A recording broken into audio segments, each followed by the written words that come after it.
Okay. So, my hat is see-through now.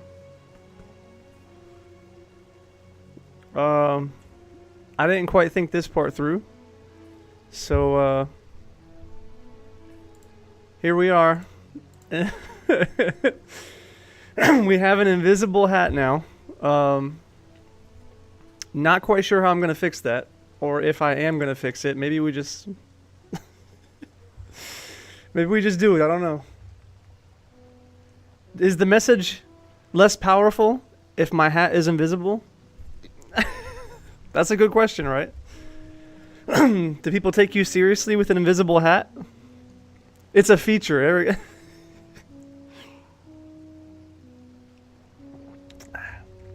I didn't normally. I don't think I've used a green screen with my hat. Also, what's going on, AK? Hope you're doing well. Vincent, glad you're here. We're on YouTube now as well. We are moving up in the world. I don't want to say big time, but pretty big time. Multi-streaming and everything. So much better. Oh, hell yeah. That's what I like to see. That's the whole point. That's literally why I'm here. Because it's so simple. Little simple things. And then boom, the trajectory of your life just goes way the fuck up. So, I've increased the audio level too. Let me know if it's too loud. But I noticed last time some of my videos were, they were too soft. You know, you'd have to kind of crank the volume to hear, Oh, hell yeah. And that's what it is. I like that you say day by day basically, or every by the day. Because that's kind of what it is. It's not something that's going to be instant. You might feel this instant, oh, I feel great today.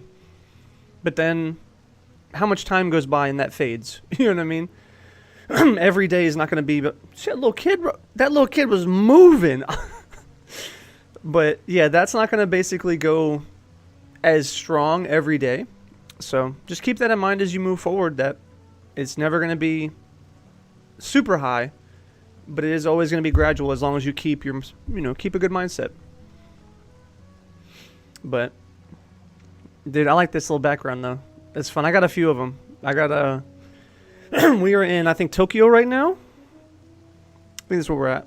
I got some in the Netherlands. I think I got some in New York. I got a few little places we can walk around. Oh yeah, the one in 400, dude. It's so simple, man. The Netherlands, we can't do it yet. We might go. I think it's Netherlands. It's like snowy. Was it Sweden? Maybe Sweden.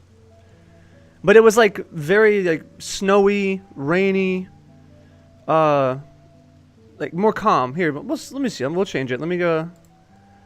We'll see what we do. Since we get an all request, you were here first, so you can make a little request. Give me 1 second.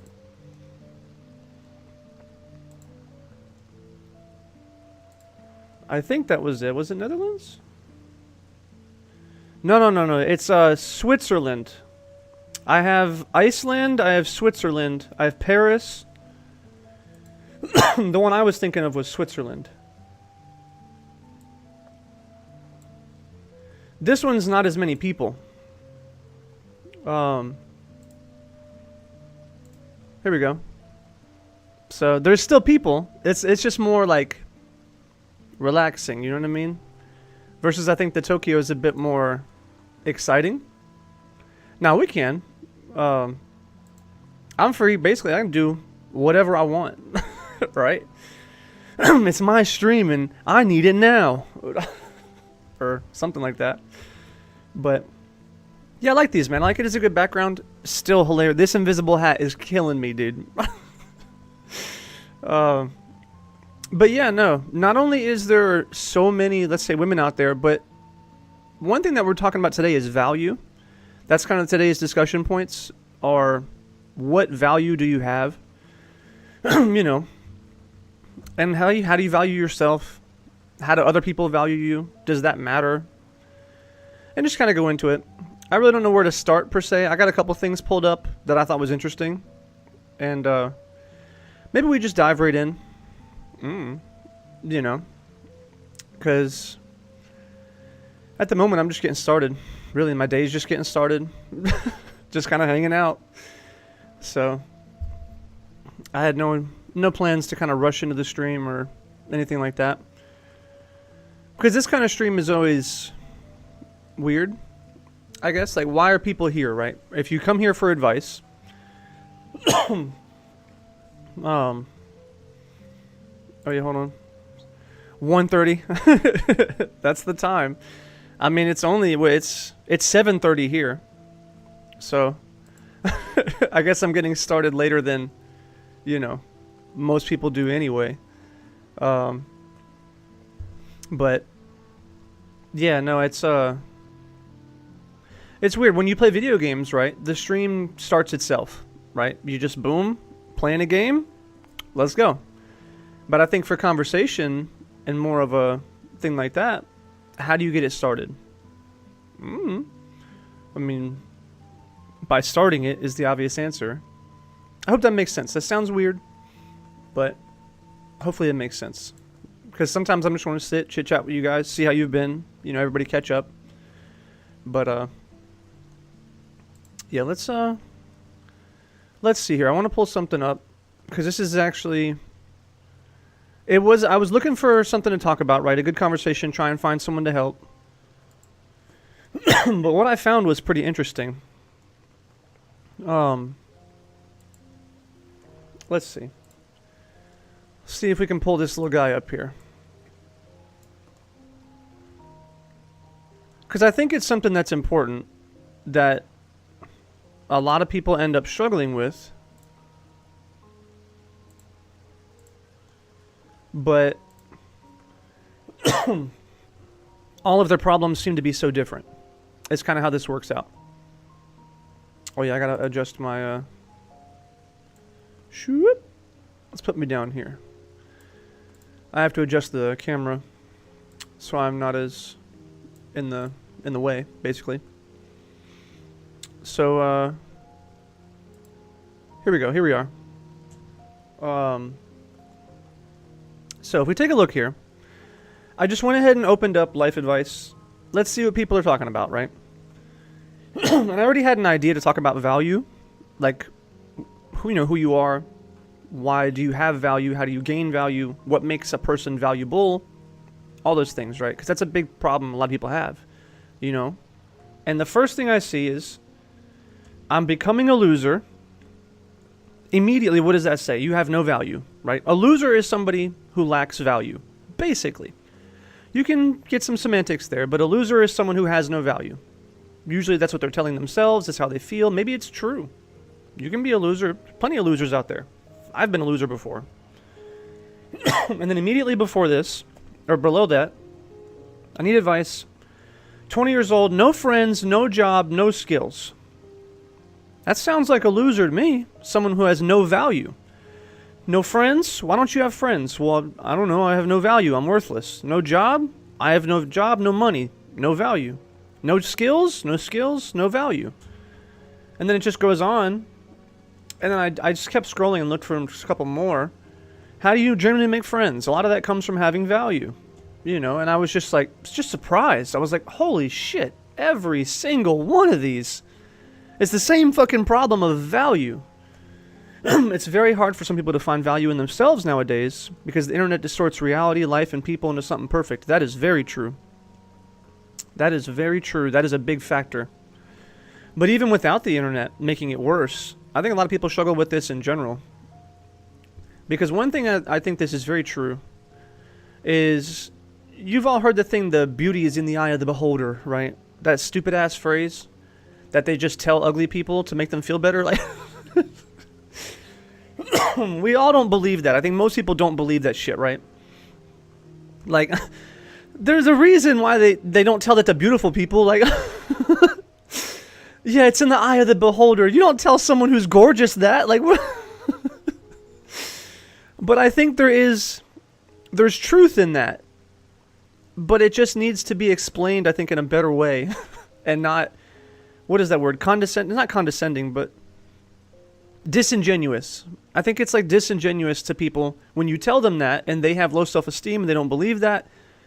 That's not just, it's not helping, I guess. So what I do want to say is that everybody has value. Hands down. A therapist, just go talk to her. The therapist looks like Henry Cavill. The patient looks like a goblin. No, listen. That is very true.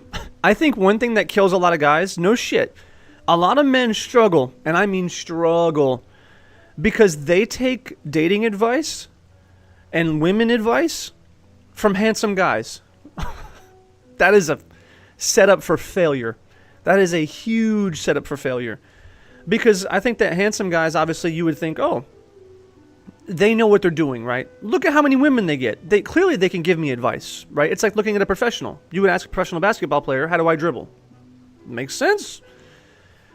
It doesn't work that way for relationships and dating advice because, number one, everyone's different. And I mean that genuinely. Every single person on this planet is different. What they like, how they should be approached, what they enjoy. There's no fucking right answer. That's number one. There's no universal answer. Get fucked. But number two, this is very important. Attractive people don't play by the rules at all. They don't have to play by the rules. Sexy guys? No. They don't follow the same rules that you and me do. Sorry, not sorry. It's just true. Have you ever heard some of these stories that these sexy guys say? It's like asking someone with aimbot how to hit headshots in a video game. Basically, right? That's basically it. Because I've heard some of these stories from these sexy guys like, yeah, you know, I was just approaching these girls and I went to this some girl, you know, and she was so beautiful. I just walked up to her when she was working at her job and said, hey, do you want to go out sometime? And it just works. And yeah, but she really didn't want me at first. So I came back the next day and brought her flowers. And then I came back the next day and I walked her to her car. So you stalked this bitch, didn't take no for an answer, brought her gifts she didn't want, making her uncomfortable at work, and then followed her to her fucking car. And she said, wow, he's so persistent. He loves me. It's the halo effect. The more beautiful a person is, the more advantages that, yes, that is very real. And nobody fucking talks about that. That shit kills me. But yeah, no, try doing that shit when you're ugly. Not even ugly. Try being like a 5, maybe even a 6, and try and pull that shit off. No, you're getting the police called on you. Especially in today's culture. There's a big deal with that. I don't want to get it too far into that to get too sidetracked. But today's culture, in terms of men approaching women conversation, it's in the fucking dumpster. At least in America. I don't know how it is worldwide. But it is it gets a restraining order. But no. It's getting worse. It's getting worse and worse in America where even like a moderately attractive person tries to approach a woman. Hey, how was your day? You know, let's say they're working somewhere or they're in public. No. Immediately, you know, he's going to try and rape me. He's a creep. He's a monster. And it's like, all they did was say hello. You know, this sort of we hate men. Men are fucking nasty pigs and freaks and creeps and all the internet, everyone's getting raped and stalkers. And the internet is spreading so much fear and women are spreading so much hate that now you ask a lot of men, they're too terrified to talk to women. I'm not going to do that. Like, even attractive men, like, I'm not going to approach you. I'm not going to show interest in you. So what? You can call the fucking police on me?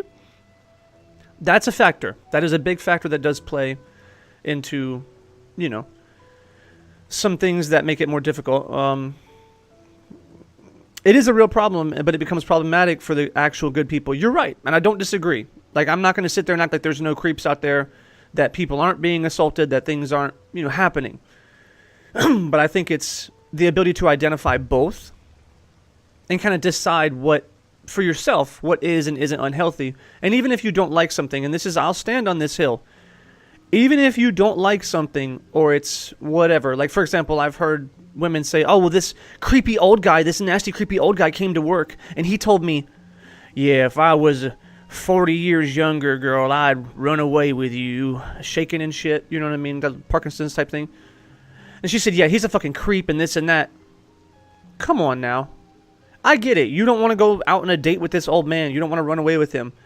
The dude is just flirting, I guess, but he's just trying to live a romantic life at his age. You know what I mean? I don't think that that's a monster, an actual creep or something. Like, some guys make creepy comments like, oh, look at them buns, girl, look at them nice titties. And it's like, yeah, that's a little far. But I think a lot of people need to just relax. Let people be themselves because they're not hurting you. I think a lot of times these words, right? When I was growing up, sticks and stones can break your bones, but words don't mean shit. That's my version. And I think now words are the most painful thing you can do to somebody, right? Come up to someone and speak words to them and you've put them in the fucking dumpster. They're in tears in the bathroom. And listen, what do you call it? Social media has made that worse. There's obviously, all this different shit. And I'm not saying that you're not allowed to be upset, right? Psychological health, whatever you call it, mental health. Mental health is important. And some people don't have very good mental health. And that's why these things fuck with them so hard. But I think a lot of times you can't hold someone accountable for just kind of being themselves. I'll put an example. Some guy I worked with. Was it a guy? A girl? It was a lady. It was a lady I worked with. Older lady, maybe like in her 50s, and I was in high school or something? Yeah. Now, words affect people so much, now they coined the word rage bait. It's true. Because it's that simple. All I gotta do is say 2 words and you're through the fucking moon. Like, but I worked with this woman. She was an older woman. I was like a high school kid or something, or maybe a little bit older. Barely. And I was working at McDonald's. And I didn't have my belt loop in one of my loops. I just forgot it. I guess I missed it. And she said something. She was like, look at me. She said, yeah, your belt loop's missing. And I'm just sitting there cooking. I said, what do you mean my belt loop's missing? Nuh-uh. And then she stopped, grabbed my whole loop, and pulled it up. And she said, look, this right here. And I said, oh, shit. Was that uncomfortable? A little bit. I'm like, oh, I just wasn't ready for it. But I'm not going to call the police on her or whatever. You know what I mean? She didn't assault me. She didn't try and, like, do something nasty or whatever. She's just that kind of person. Or, like, let's say your boss, big tough guy, old tough guy comes by. He says, well, how you doing, champ? And puts his arm on your shoulder and is, like, shaking you and pulling you close and stuff like that. That's just that guy. You know what I mean? He's not some monster. He's not some creep. He's not some whatever. He's just kind of touchy-feely, whatever. Like, let those people exist. I think this is the problem. Everyone's always so talking about my pain, my problems, my pain, my me, to where you would literally fuck everyone else up. You don't live like I do. You don't think like I do. You act differently than me. Therefore, you need to die. That's basically it. They don't say the word die, but they basically mean it. You need to go find a place and do everything that's not intuitive to you. Go be a completely different person until you suffocate. Intention versus action. People misread the action as the wrong intention. Exactly.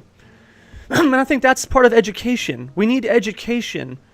But the problem with education? Let's see. Everyone thinks their problems are the only ones that matter. And that's it. Everyone only cares about themselves. And now with this whole sensitive culture thing that we've got, you're fucking over a lot of people. And we can see there's tremendous effects on this. Because the idea that, oh, well, this makes me upset, therefore you have to change. You know who doesn't like that? Who really fucking hates that? Is all those loser people who are super sensitive. If some big tough guy comes in and says, yeah, fuck you and your feelings. I don't like that you're a bitch. Therefore, you need to do better. And if you don't act like me and act tough, I'm going to beat you up. They hate that shit, right? You can't tell me to be like you. Everyone's different and sensitive and matters. And then what do they turn around and do? Yeah, you're big and tough, and your toxic masculinity is making me uncomfortable by being in the same room. Therefore, you should be out of the room. You should be gone. You shouldn't do that ever again. Really? And these people didn't used to have a voice. That's the problem. Those people never had a voice. They did get bullied into submission, basically. Now their voice got bigger, which is fine. They should have a bigger voice. And then it wants to be bigger and bigger and bigger and bigger and bigger until they crush and ruin everything and they're the only ones that matter and they want to have the cycle continue.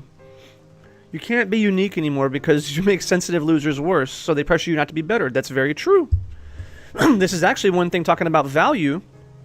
This is the reason that higher value people oftentimes get treated like shit by lower value people. You make them insecure. You make them feel bad. Like there's just, your existence itself can make someone feel bad.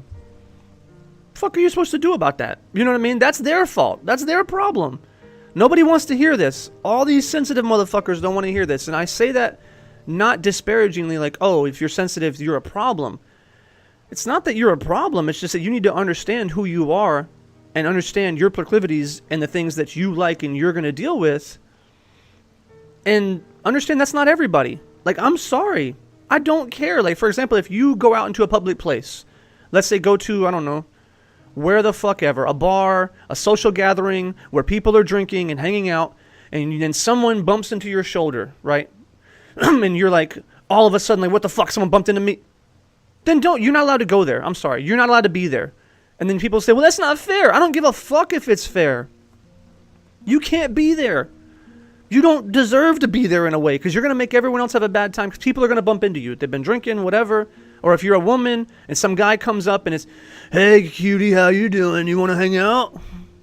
And that just fucking is over, right? Done. Puts you in the fucking dumpster, can't take it. I'm sorry. You can never go out again. That's your fault. You don't need to sit there and tell that guy who's doing normal shit, normal drinking behavior, just trying to approach cute women. Nah. So a lot of times you were the problem. I'm sorry. And if someone does cross a line, it doesn't excuse the behavior, because sometimes people will cross the line, right? Someone might say, oh, well, you know, come in and grab you, right? Touch you. You know, some guy is like, oh, hey, cutie, can I buy you a drink? Hand on the shoulder, right? The hand on the shoulder is not sexual harassment. Yes, I said it. That just immediately lost all fucking half my followers, subscribers, cancel culture, come at me. That's not sexual harassment. That's not a sexual assault. There is people out there, there are women who have been assaulted. And all you sensitive motherfuckers out there, when a guy approaches you and puts the hand on the shoulder to ask for a drink or something, who think that's assault, you have no idea the kind of pain these women have went through. You have no idea the kind of shit that some people have suffered. And you think that that's so traumatic. And that doesn't mean it's okay. I'm not saying that everyone should be allowed to touch everybody or grab shoulders or whatever. But the point I'm trying to make is that be more mindful of just how people are. That's how it used to be, at least growing up, listening to older people talk. They said, oh, well, that's just Danny. He's just a fucking maniac. And you knew. And then you treated Danny like a fucking monster, right? Danny got treated like whatever way for people around him, and they just knew, yeah, some people are like that. Some people are assholes, right? Some guy comes up and grabs your ass, you smack him in the fucking mouth and say, don't you ever fucking touch me again. That was what you did. You just knew, right? Some beefcake douchebag at the fucking bar. Yeah, what's going on? I'm tough. I'll fight you right now. You just knew. Leave him alone. Let him go fucking puff his chest somewhere else. It's not my problem. I don't have to deal with it. You just knew how to interact with other people, because those people are real people. Sorry, not sorry. They're real people. And I want you to know this. There's a lot of women out there who like getting their ass grabbed. They've said it. And this is part of that sexy boy privilege. You know, big, sexy, handsome walks up, starts dancing with you at the club. Hey, reaches down, grabs your ass, be's all aggressive. Multiple women have been on record. Oh, I like that. It's so aggressive and manly. And big, puffish chest dude wants to go fight in the parking lot. Other motherfuckers, also big, puffy chest dude wants to fight in the parking lot. They love that shit. Let them go do it together. Like, they don't know what real assault is when reducing people who got really assaulted and they really suffered. Yeah. They really are. They're trying to reduce someone else's shit and say that they're the same. I'm sorry. It's not the same. Not to say that you didn't suffer yourself, but let's be mindful to people who have suffered. That's just what we got to start doing. Let people be themselves, you know. I talked about this on a podcast me and George did when we were talking about, what is it called? Predator. We were talking about Predator. And I went into the fact that, you know the character in Predator, what's his name? Jesse Ventura? That big dickhead piece of shit, Jesse. Dude. He spit nasty dip slop on someone's shoes and was just talking shit. Like, he's a fucking scumbag. You know what I mean? Like, that's a real person. There's real people like that. And those people still need love. Those people still need a place to be comfortable. Those still people, they need people who can accept them for who they are. Maybe they need to do some work on themselves, sure. But there's people who like that. There's other people who live like that. So this weird one size fits all that we all have to fucking conform to this small box. Nope. That shit is really affecting a lot of people. It's affecting our ability to socialize. It's affecting our ability to have meaningful relationships. And it's making everybody go hide in a fucking corner. It's damaging, dude. It is so damaging. You can see it every generation. I'm not generation, but every, let's say 5 years, you can see the next, group of kids or whatever getting worse and worse and worse. And the problems are getting bigger and bigger and bigger. That's half the reason I think I'm so necessary right now. Because people need a different perspective. They need something to help them snap out of this, like, mass psychosis or whatever the fuck we can call it, where people are living in this fake world. It's not real. That's like part of the cancel culture thing, where they're trying to cancel anybody who's too mean or who's this or who's bad, like movies. You're going to cancel everything in a movie about, oh, this character's mean. We can't have that. Yes, you can. That's important for, like, psychological regulation and understanding of the real world. This is what movies do for people. They talked about it philosophically in the ancient Greeks and stuff. They talked about the, what is the word for that? There's a word. Once you leave the theater, you experience a catharsis.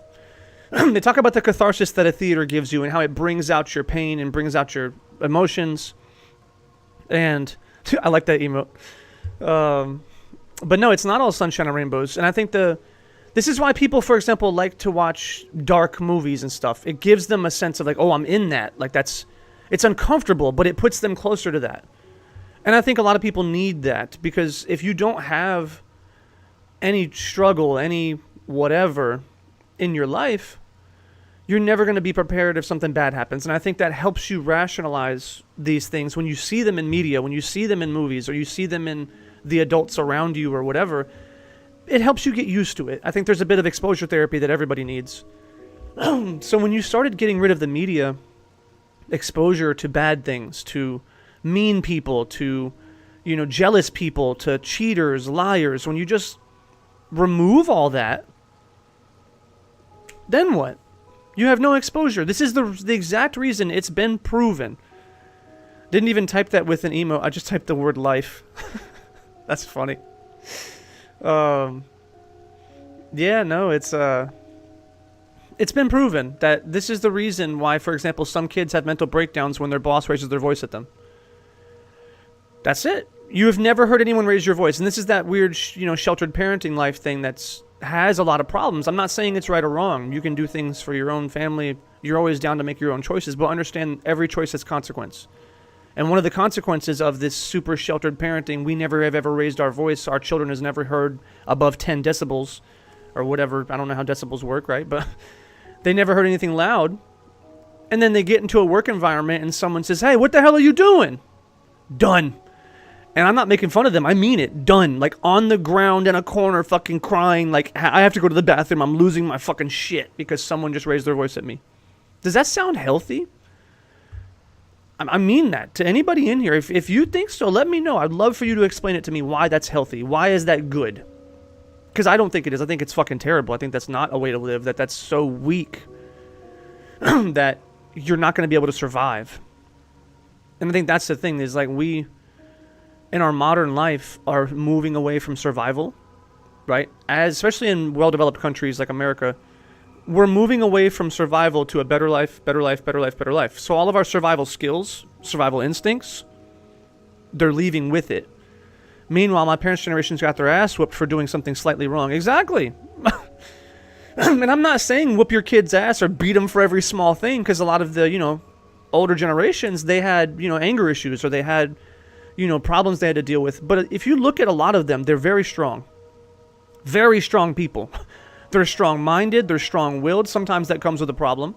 They're not willing to compromise.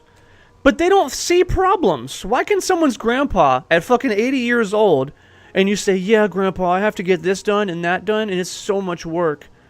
And he says, really? Because yesterday at 80 years old, I fixed the back porch, I did the yard work, I did this, I did that, and went to the store, and had time to read the newspapers. And you can't get the fuck out of bed and do dishes? Why? Because your mind is so weak. Your mind is so fucking weak. As a young person these days, their minds are pitifully weak, and their bodies are becoming weak. And body and mind go hand in hand. Body, mind, spirit, it's all the same. Like, it all matters, and they all follow the same principles. And we're on a tangent now. We're not talking about value, but this is important. A lot of people don't know this, and this is one reason that people get held back, is that your mind, just like your body, needs to be exercised. This is the reason that you cannot do anything. This is the reason that people are stuck. And I can put this, how can I put this? Like an engine, right? If I want you to move your car forward, but the engine is not started, you can't, right? What are you going to do? You can push it. Maybe it's very difficult. Parents got prohibited of teaching kids what's wrong or right to kids that's going to be hell in the future. Yes. We already see the hell. This is why we're seeing a crazy thing in generationally of like kids who don't work, they can't work, they're lazy, they're uninspired, they're the fucking, what's it called? The weakness, the mental health, all the mental health and depression and anxiety and all. Why do you think it's so rampant? The LinkedIn. That's funny. I didn't even know they had games on there. But yeah, no, like the reason is the car doesn't move until you turn it on, right? But you know they say it takes a lot of energy, a lot of gas to turn the car on or to come from a stop to start going. Your mind and your body is the same way. If you ever get out of bed to go exercise, you ever notice how like the first 5 minutes of like stretching or moving or doing anything else is fucking impossible? It's just like, dude, I'm tired. I can't move. I don't have no breath. I'm out of life, basically. It's like you can't do anything. Once you work out for 5 minutes, do some jumping jacks, you get your heart rate up, all of a sudden the movement becomes easier, right? That makes sense. We can prove that scientifically, right? We can prove that the blood flow increases. We can prove all this shit. I want you to think about that. Your mind is the exact same way. This is the reason, get up, oh, I have to do the dishes. I have to do something. I have to get my, laundry done. You can't do it. The car is turned off. Everything's done. So how do you get it started? Fucking difficult. I've noticed since I've had a hard-ass week with my emotions, I've been feeling super sleepy. It makes a lot of sense. Yes. Oh, yeah, dude. Your mind takes a shit ton of energy, especially being stressed. Dude, being stressed will make you exhausted. Exhausted. And why? This is actually why people sometimes stress leads to symptoms of depression. A lot of people are stressed and they think they're depressed. No. I dealt with this personally. You're not stressed. Your mind, when you're overthinking, overstressing, and you're burning out all this shit, your mind turns off. It's saving you. This is your mind's self-defense mechanism says, no, you're not going to do that no more. I'm turning this shit off. You're going to bed. I think people with advanced stress syndrome might notice that, and I made that up. That's not a real thing, advanced stress syndrome, but that's what I'm calling it. If you have advanced levels of stress, I mean the real shit, you might notice that when you go to make a decision or something adds to your stress, let's say, oh, what am I going to eat tonight? What am I going to watch tonight? Should I play games tonight? Should I go out? Questions. A question that's going to be, to require some amount of thought and decision making, and it's stressful because you're not sure of the outcome, blah, blah, blah. You'll notice when you go to make that decision, bedtime. Done.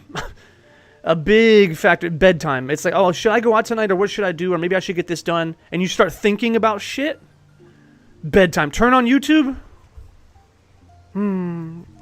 Done. Your brain has taken over and said, no, the fuck you're not. You're not going to waste all our resources and do all that shit and stress out. We're going to save you. And it turns off. But, yeah, no, back to what we got to make sure I always get so sidetracked. Overthinking makes it worse. Yes, overthinking makes it very worse. But you can't get the car started. But you ever notice when you do one thing, this is momentum. Listen to all the successful guys, all the successful big entrepreneurs or workout, talking about momentum. Momentum is super important. When you do, let's say, the dishes, or you do something around the house, you clean. And then all of a sudden, what's number 2? I don't know, something else. I'll just do it now. What's number 3? Oh, I might as well do it. I'm already out. I'm already going. Let me just go to the store real quick. Okay, while I'm doing this, let me do it. All of a sudden, the wheels are turning, the car is going. It's easy. Easiest shit you ever done. Why? Because the shit's going. And this is where I think a lot of successful people are more successful. They continue to keep the wheels spinning. That's why they're always busy. They never shut down. They see, I just go. I'm always on the go. You know why? I promise you, if half of them ever stopped, they wouldn't make it back. I see that in my life. Every time I get a sickness and I'm like, I can't work out for a week, I'm tired. The week after, when the sickness is over, miserable. It takes 1 week to be sick and 1 week for me to get the car started again. I just can't do it. I become so upset and just like, oh, I'm tired. My brain doesn't work. It's like oiling the rust. Exactly. It really is. Because that's what happens to your mind and your body when you stop using it. It's like going back to the gym. When you're going to the gym, you notice how easy it is? When you're exercising continuously? Easy as fuck. Then you quit for a week, you'll never go back. That's why they say you quit for a week, you quit for a year. It's the same. And I think people who have developed a better starter, a better way to start the car, and this is what they say, discipline. Discipline is how you start the car when you don't want to. And that's why all the successful guys, they talk about it, discipline, discipline, discipline. Discipline is not even about doing so much. It's about 10 minutes. Discipline is about 10 minutes, maybe 15. It's just getting started. That's all it is. Once you get started, you know it's easy. We all know it's true. I think anybody who is listening can probably promise me and prove, I can prove to you, you can look in your own life. Like last time you didn't want to do something, you start doing it. Oh, it wasn't that bad. How bad was it to get started though? That's the kicker. That's the hard part, is getting started.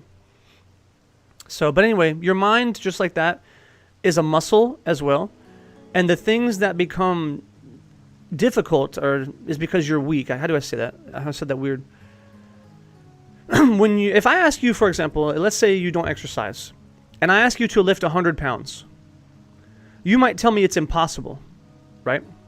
You might actually say, no, it's not possible. I can't do that.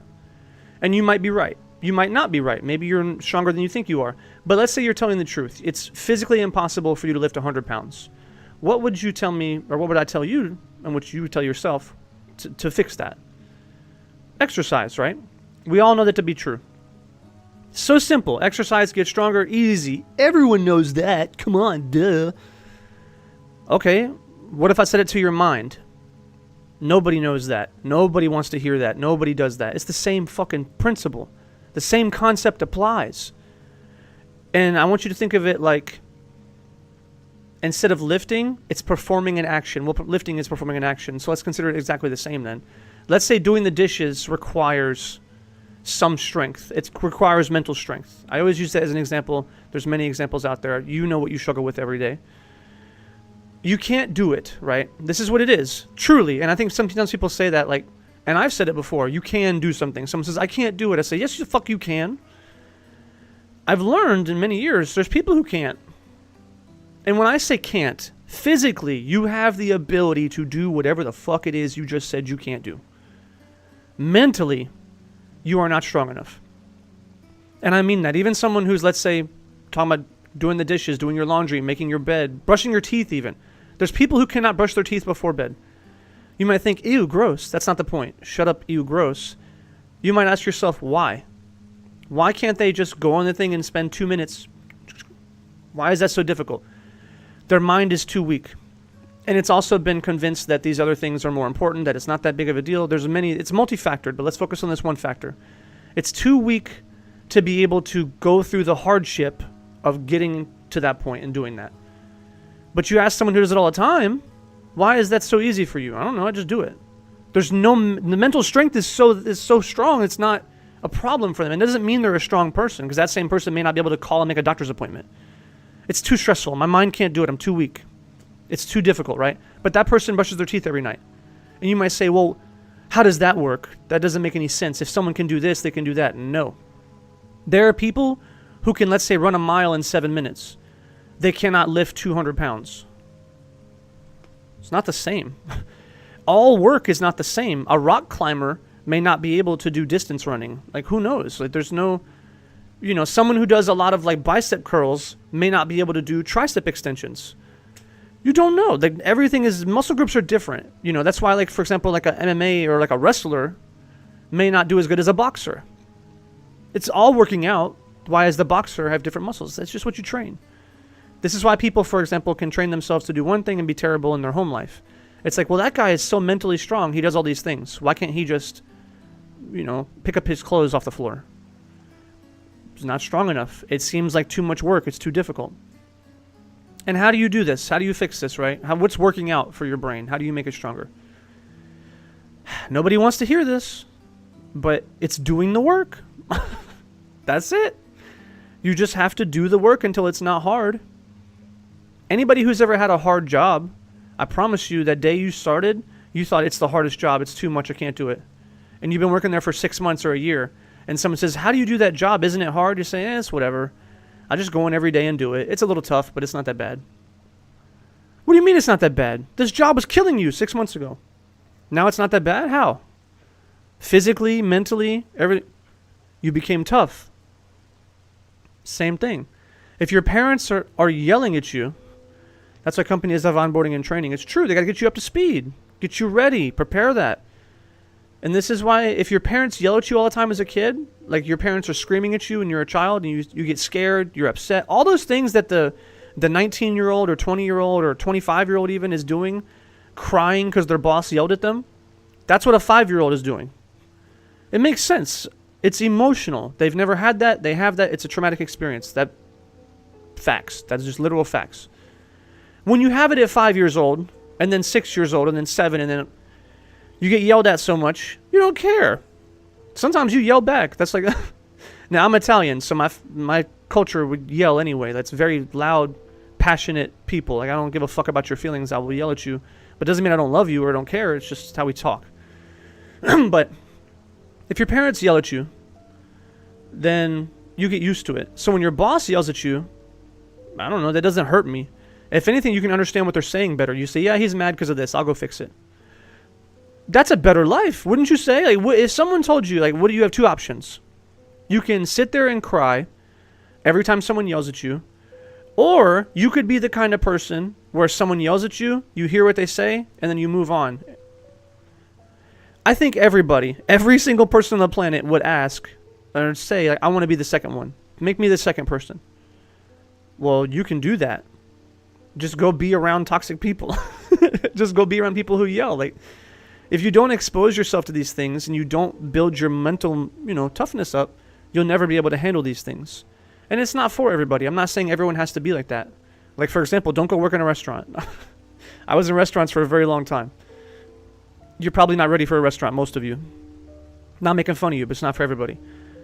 But, you just learn to deal with these things. So if someone wants strength, they can have it. But their parents are lying to them. They're telling them, this is all bad, bad, bad, no, no, no, blah, blah, blah. No, it is good. It is good for you to have contradictions, to have, struggle, to have these things. It makes you a stronger person, because the only reason it would be good to never struggle in your life if there was never going to be a struggle. You know what I mean? Like, think about it that way. The parenting that people are doing a lot of times is for a world that doesn't exist. It's for an ideological world that they pretend exists, that they want to exist, that they may exist in their own bubble of their own 3 people, 4 people, however many. That's not real. You have to train someone for the reality of the situation, not what you want it to be, what you think it could be. If you're training a soldier to go to war, do you never show them guns? Do you never let them listen to the loud bang of a gun in their ear? Do you never have them crawl in the dirt? Do you never have them sleep outside? No. That's the first thing you do. Listen to the fucking guns. Go sleep outside. Go crawl in the dirt. Go eat shit. Go lose sleep. You don't get to sleep. They do all these fucked up things to these people, right? Why? Because it's going to happen to you. It may happen to you. That's going to say it's going to, but it may. You need to be prepared for that. And nobody, I think, would misunderstand that. Nobody would ever misunderstand that. Like, they would say, oh yeah, that makes sense. You're a soldier. Life is a fucking war zone. Do you have any idea how fucked up life is? Do you think people are not going to betray you, lie to you, steal from you? Women are going to break your heart. Men are going to break your heart. Your boss is going to fire you. Someone's going to hate you and you've done nothing wrong. There are people who are going to hate everything about you and you've done nothing wrong. People are going to yell at you. People are going to get into fist fights around you. You're going to have to be prepared for that. This is why poor people are so strong. Most of the time, why do you think poor people, and this is why I'm so strong. I grew up, this is why there's psychological research and stuff that's done for like why poor people become successful, why they become strong, more resilient. You just live through all this fucked up shit. Like, And then it doesn't bother you. So it's like, oh, whatever, it's what it is. You know, you're not scared. You're less likely to be scared, less likely to be intimidated, less likely to quit. You don't have an option to quit. That's the only option you have. And I think this is also why you see the crumbling. This right here is one of the reasons that poor people are crumbling these days. I think poor people used to be fine. Actually, most people were poor. I really think if you look back to like America and look back to like the way we were 80 years ago, whatever, we didn't have all these things. Almost everybody was poor. There was no Netflix. There was no luxuries. There was no nothing. You just went to work. Like most of the country is farms. Outside of like, you know, big cities, New York, whatever. But like, you just worked. Even in New York, whatever you were. You went to build a fucking building. You sat in this. You see the guys eating the sandwiches on the skyscrapers, you know? Like, it's like your immune system, yeah. If you eat not very clean food, your body gets used to it. And it builds a resistance. That's it. That's very much it in all aspects of life. You know, it's funny. That's actually something I deal with because when I was younger, I would eat junk food all the time. Didn't care. McDonald's, fast food, junk food, soda, candy. Didn't care. Extra hyper-processed foods. And then I started to become more healthy, better diet. And after so long of having a good diet, all non-processed foods, basically, no soda, nothing, just water. I went to go eat junk food. Like, you know, processed foods, whatever, frozen Hot Pockets and things. And dude, it fucked me up. Like, now it's, I don't say I don't eat them. I eat them sometimes. But now, every time I eat those foods, I feel bad. My face feels greasy. My just body feels slow, sluggish. I feel so bad. I'm like, God, why do I feel like shit? Because you eat good food. Your body no longer has resistances to all this bad shit, which is why you might see somebody who eats a lot of junk food and be like, how do you eat that? That doesn't bother you? They're like, no, I feel great. How? Now, the aging process matters too. They say the older you get, your immune system and your gut and your body is less likely to process these things. This is why alcohol may affect you more strongly the older you get. You may feel more dehydrated. You know, things like that are important. But I think psychologically there's a bigger difference here. I really do think psychologically this is what happens. And I want to touch on this for a moment. We'll get back to, you know, the nature of this biologically. But psychologically, have you ever thought about this? Oh, well, kids just recover better. Kids do this. Kids this and that. High school kids, whatever, college. I don't think that's true. Because I think back to high school when I would skate all the time. I was covered in bruises. I really think about it. Sometimes I wasn't a kid. When I was a kid, I didn't think about this. Because it was normal for me. I had bruises everywhere. Like my knees, legs, just little brown spots and bruises. And like arms, just... You know, I didn't care though. Because psychologically, my brain said, hey, we're going to go have fun. Right? Anything else didn't matter. And I think you'll notice this in your own life as an adult. When you want something and you love these things, whatever it is, you don't notice the pain. When you're really... Think about this. An adult who's exhausted all the time. I'm so exhausted. I'm so tired. Blah, blah, blah, blah. They find something they're interested in, they like, and they're not tired at all. It goes for hours. They're just never tired anymore. How? How are you not tired? You're Mr. or Mrs. I'm exhausted every day, and all of a sudden you found something interesting and you're no longer tired. Because psychologically you can keep going. Religion talks about this. I think it was in the Bible somewhere. I don't know the verses. I'm not trained in that, but I just know of these stories. And one of the stories says that when you are on God's path, when you are where He needs you to be, you will never grow tired. You will never grow hungry. You will never grow whatever the fuck it is. You'll never have bad things happen to you. And basically, you see that in successful people. When someone finds their path and they're moving, they don't get tired. That's why some people like LeBron James, he said, I don't get tired. Who said that? Some athlete said that. What do you mean you don't get tired? It's human nature. I believe him. I don't think he gets tired. I think he just fucking loves it. You know, why do you think these successful people who are like business owners and things like that and these gurus and stuff, they're not tired? Why? They fucking love their life. They wake up in the morning like, yes, I'm going to go do this and I'm going to do that and I'm going to do this and I'm going to go home, get some rest, boom, do this. They don't feel exhaustion. They don't feel pain. They don't feel these things because they love it. Have you ever seen a basketball player twist his ankle or fucking get a broken nose or a fucked up shoulder or broken fingers? They get this shit in the finals. And they don't feel it looks like. They just keep playing. It's like, yeah, I'm just playing, dude. Let's go. We're going to win. Why do you think they can do that? Psychology. It's psychological. And I think that we as adults have no worse, no worse ability to recover, no worse ability to feel fatigue or to do these things physically, biologically. It's all mental. I truly believe that. And this is the mental part that you can't quantify, that people don't think about because we can't research it in the same way. But you have so much drive as a kid. Everything is the most important thing that's ever existed. I want you to think about this. This is very true. When you're 19 years old and you're going to go to a concert with your friends and your parents say, no, you're not going. That right there is the end of your life. Matter of fact, let's even make it smaller. Let's make it even smaller. You're going to go to a football game, freedom or non-freedom, on the weekend for like a high school. You're going to go to this football game. Your parents say no.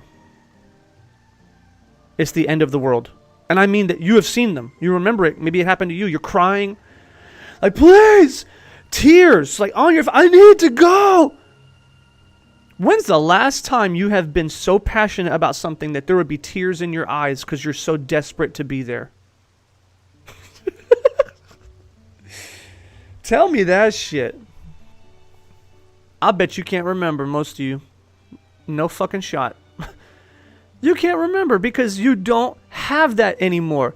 These motherfuckers are crying about a weekly. These happen every week. Every single week, you know that. Nope. They're fucking done. Their life is over. And you mean to tell me that, you know, this is not a factor? That the reason that they don't get tired to go to their friend's house and spend the night, like I went to my friend's house and we would stay the night until 4 a.m. and get 1 hour of sleep, maybe not sleep, and then go the next day and go skate. How? You couldn't get me to do that nowadays. You would say, oh, well, why aren't you tired? Are you going to go skate or whatever? No, I'm tired. I need like 7 hours. Why? I don't need 7 hours. I never needed it. But I need it now because I don't have the passion to push me through that. This is what it is. We have no passion. We become too worried about everything else. And this last discussion we had about the giant tumor in your brain that says, hey, this is going to protect you. We're going to protect you. This is bad, bad, bad. After so many years of your passions over here, I'm going to use the other hand, all your passion over here and all your essence, your soul, the person who has been sending you on all these fucking journeys and you've been getting hurt, right? Like I talk about skating, all my knees are fucked up, I hurt my body, get bruised. After so much time, when that passion is no longer so strong, my brain says, you need to fucking stop. I'm in control. We're not doing that anymore. We were exhausted. You had to drink like 5 Red Bulls just to go back to school the next day because you were so tired. Like, the exhaustion was real. We just didn't care because our passion was much stronger. And I think you'll find that your life, you could have the same thing. If your passion about anything, any given topic was stronger, you would not grow tired. You would not feel weary. It wouldn't happen to you because you're on the right path. You're doing what you're supposed to be doing, which I believe is having fun. That's the secret to life, by the way. If you need an answer, it's the secret to life. Have fun. That's it. I don't care about anything else. Not one other thing. I don't care about your money. I don't care about your health even. I do care about your health somewhat. There's always a balance. Life comes with a balance. But have fun, man. If you're not having fun, you will die. Inside first, then outside. Inside always dies first. So you see somebody who's dying outside, they died inside a very long time ago. Because dying doesn't happen overnight. You know? If you see someone who is, let's say, baggy eyes, maybe they're alcoholic, they have no liver, maybe they're very obese, very overweight, and they're dying.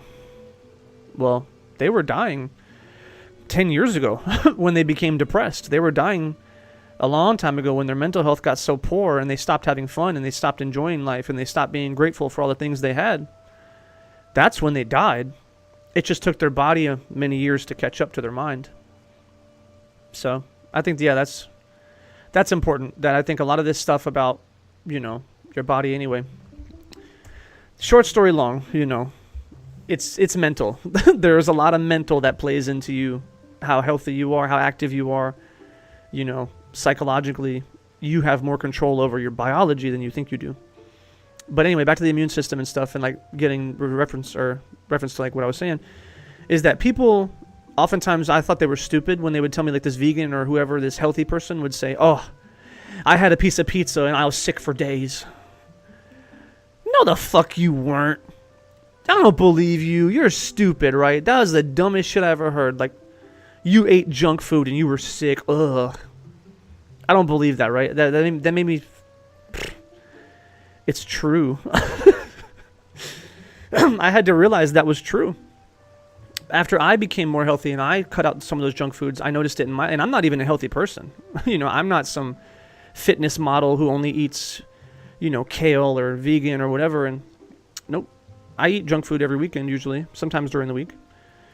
But I can believe it. If you went 5 years and you only ever ate natural vegetables and unprocessed foods and no bread or whatever, and then you go eat like a Hot Pocket, that shit's gonna fuck you up, dude. Because you have no resistance anymore. You're not gonna be able to stop the what's it called? It's all like the chemicals and the dyes and the preservatives. That shit'll fuck you up. So, some of that is true. But let's see. Before that, back to immune system, back to the weight. This is what happens with the weight. So, the weight of doing any given task becomes very high, I think, when you're not strong. So building a strong mind is part of building a strong life. This is why some people with strong mind or weak minds can never succeed. They can't even build a strong body, right? This is what happens. Your mind is the forefront. This is why, like, if you can't work out, you can say, well, physically I could work out, but mentally I can't get in the gym. It's too hard. Yeah, that's it. And it's why everyone wants shortcuts. My favorite shortcut is coffee. Everybody wants a shortcut with caffeine. They think it's going to instant drugs. Caffeine is drugs. Everyone, I think, should know that. And not just caffeine, but anything. Like your mind. I'm going to stay alert. I need the caffeine. Now I have to eat. And you see what I mean? I haven't eaten today. I had my protein drink and I had some coffee. I haven't finished it. But I haven't eaten any food today. I'm growing tired, right? And I'm using the caffeine to cheat, basically. I didn't know how long I would stream for, too. So I was like, I'll stream for a couple hours. It won't be that bad. It's a mistake. I should have had breakfast. Because now my ability to perform, meaning like my ability to have a strong mind and be able to represent these things to you and explain things to you in a eloquent way, is going to be limited. I'm burning a lot of calories by using my mind. And you know what? Coffee people think, oh, coffee makes my mind better because I drink coffee and I get motivated. I drink coffee and I go work out. Yeah, that can seem to help in the short term, but it's not real. It's emotional. You drink the coffee and you feel excited. You feel better. It increases your positive emotions, but also it can increase emotions like aggression, anger, disgruntledness. I'm sure some of you, if you've ever been like on a lot of caffeine and you haven't slept or you're struggling, you'll notice you're very aggressive sometimes, or that people like that are aggressive. And it's like, well, why? It's just what it does. It's drugs. All it does is stop you from falling asleep.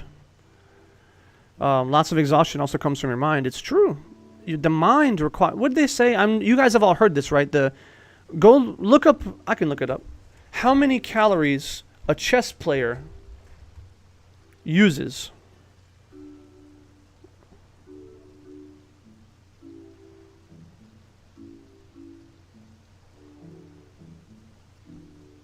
Let's look this up.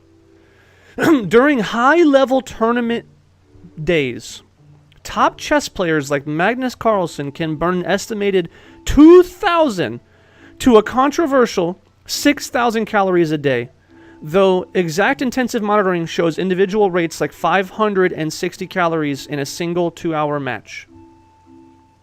Extreme stress. Grandmasters experience prolonged mental stress that spikes blood pressure and triples breathing rates similar to competitive marathon runners. The metabolic rate, tracking data from events such as studies by fitness brand Polar, show that players burn roughly 280 calories per hour sitting and thinking intensively. Weight loss. Elite players frequently drop multiple pounds during a grueling multi-week tournaments due to high nervous system strain and suppressed appetite. The mind. You know this? We should know this in our own life. Have you ever been to, if you've been to university, college, it depends where you call it. If you've been, You'll notice when you come home from classes in college, you're fucking exhausted, right? You're just, even some of you might see it in high school, right? You ever just come back from high school and it's just like fucking dead? Like testing week? You ever do like a testing week and you just come home and just face plant into the pillow and you take a nap immediately? You've done nothing. Why the fuck are you face planting? Nothing. That's disingenuous. You're using your mind. It takes a lot to crash out after, like, especially 5:30. Oof. Well, the 5:30 ones, you know what it's going to do to you as well? You're probably not eating enough. I can almost promise that. If you have some 5:30, you probably wake up, if your classes are early, maybe 8 o'clock, 9, depending on when you get started. You've already been going for like 6 hours, and maybe you had a snack in between one of your classes. So that could be a factor in terms of the time of day. But yes, you've been there all day, and it's very exhausting mentally. So sometimes then if you have to go to work afterwards, I need the coffee, right? Because the coffee is going to stop me from falling asleep. But it does not give you energy. That is the biggest lie. Coffee does not give you energy. It just stops you from sleeping. Chemically, in case you guys don't know this, I'm talking chemically about how it works. Chemically, the way coffee works is it puts these receptors in your brain, you have these receptors in your brain, like a Y. Think of it like a Y. And then, whoop, the sleep shit, whatever the sleep chemical is, again, I'm not a neuroscientist, I just know these things, I do research on these things to help live a better life, but I can't give you the scientific explanation the way they could. So go find these videos, I want you to look into it if you really are interested. But here's this, and then boom, I get this is a sleep chemical. Swoop. It sits nicely in there, and my body says, look, it's here, and it puts me to bed, right? What caffeine does is it comes in, caffeine comes in, swoop, and it just plops itself right in there. So when your brain dumps all those sleep chemicals and says, all right, Betty, bye, and this is already here, it can't get in. It bounces off. Nothing about you has changed. Nothing about you has changed at all. Your ability to function, your caloric levels, your, your energy levels in a way, and energy levels it's hard to explain, but it's part of caloric intake and how many calories you're burning. Your nutritional value, nothing has changed. Your ability to perform, nothing has changed. You're just not getting restricted anymore, basically. You're just not getting these restrictions of put me to sleep, essentially.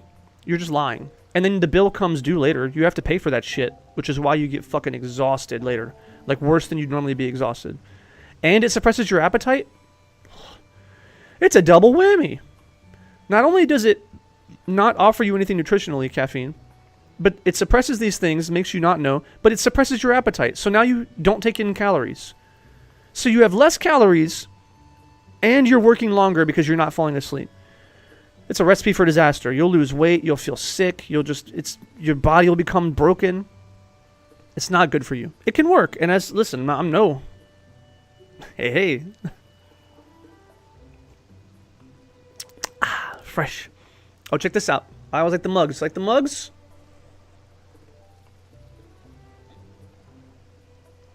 Oh, Link is a bit see-through, but cool little Windmaker mug. But I'm not gonna sit here and say caffeine is this miserable, terrible thing, right? And I'm not saying this to say it's bad, right? And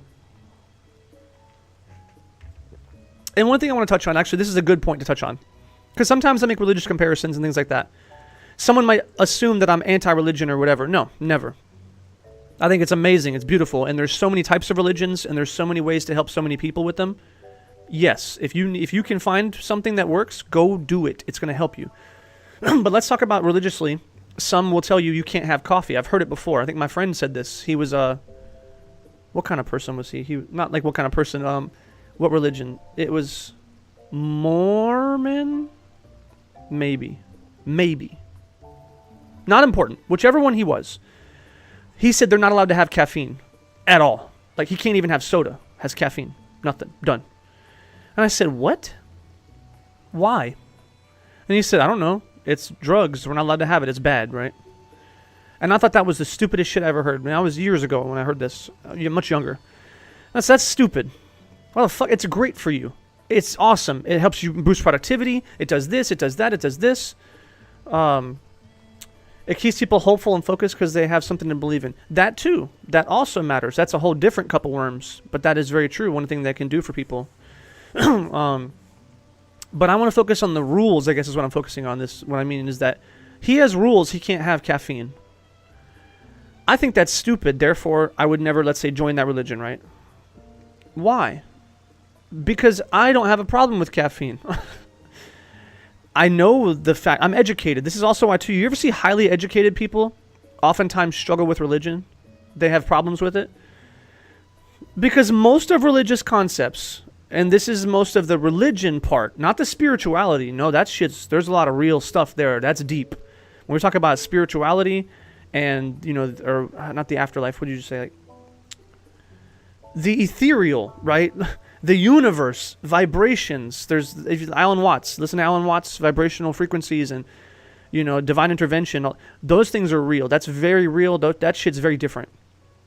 But what does most religion have to offer? Rules. It's a bunch of rules. So when you say you can't have coffee, it's because of what I just talked about. All the bad shit I just talked about, how it fucks you up, it makes you dehydrated, it curbs your appetite, you have less calories, you have to pay for it later, you don't sleep good, it just all this bad shit. Dude, how many people you know have caffeine headaches? They are fucked up bad. They have caffeine headaches, they can't work without it, they can't function without it. Like, it's bad for them, dude. These people are strung out and addicted to caffeine, getting like a triple Starbucks giant, and they're addicted to sugar. They're very much addicted to sugar too. Bad for you. And it's destroying people's lives. But they get the head. Yeah, dude, it's real. So if you would find a religion that says don't do that, I think someone could make the argument, yeah, it's good for you. You're going to live a better life with no caffeine. Same thing for no alcohol, right? You can have no alcohol. Why? Because it's bad. It destroys your life. It only destroys your life if it's out of control. Gambling, you cannot gamble. If you gamble, it'll destroy your life. Well, all these things are true. But some people would be upset with religion and say that's not true. I don't have a problem with that, so fuck you. Right? That's a perfectly reasonable thing to say. And I think that's why intellectuals struggle. They can't get through the rules. Because there's no objective truth that something is inherently awful. Or whatever. Even drugs. If someone sit there and tells you that, like, oh, well, I don't know, heroin is bad. Or meth is bad. Or cocaine is bad. That's not true.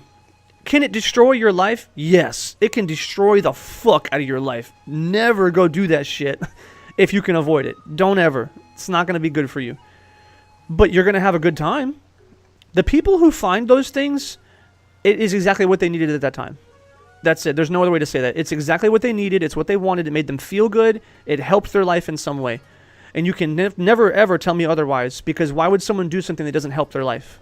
We already know how the brain works. The brain it wants to bring you good things in life. So if you go smoke weed and you feel better, that's good for me. It's a shortcut. It's not real. It's not long term. It's why caffeine doesn't help you long term. It turns into addiction. It turns into headaches. It turns into problems. It's like, well, this was so good day one. I had some caffeine and I was more productive and it was good. Yes, it was good. In this dose, at this time, in this fashion, and with these restrictions. People don't restrict themselves. And then overindulgence becomes destruction. Same thing for food, right? All these fatty fast foods are bad for you. Fuck that. I love them. I might get some Taco Bell tonight. Stop playing. I love that shit. It's bad for me. And I may not do it, let's be honest. I always talk a big game, but I've lived such a healthy lifestyle for so long. Sometimes it is harder for me to eat junk food because it doesn't feel good. That's the thing, right? I don't feel good when I eat it anymore. It tastes good, but my body feels bad, so I say fuck it. And I make my own. Instead of Taco Bell, instead of going to, let's say, get the what's my favorite? Potato burrito? My favorite. Instead of getting a potato burrito, what I'll get is, I'll make it at home.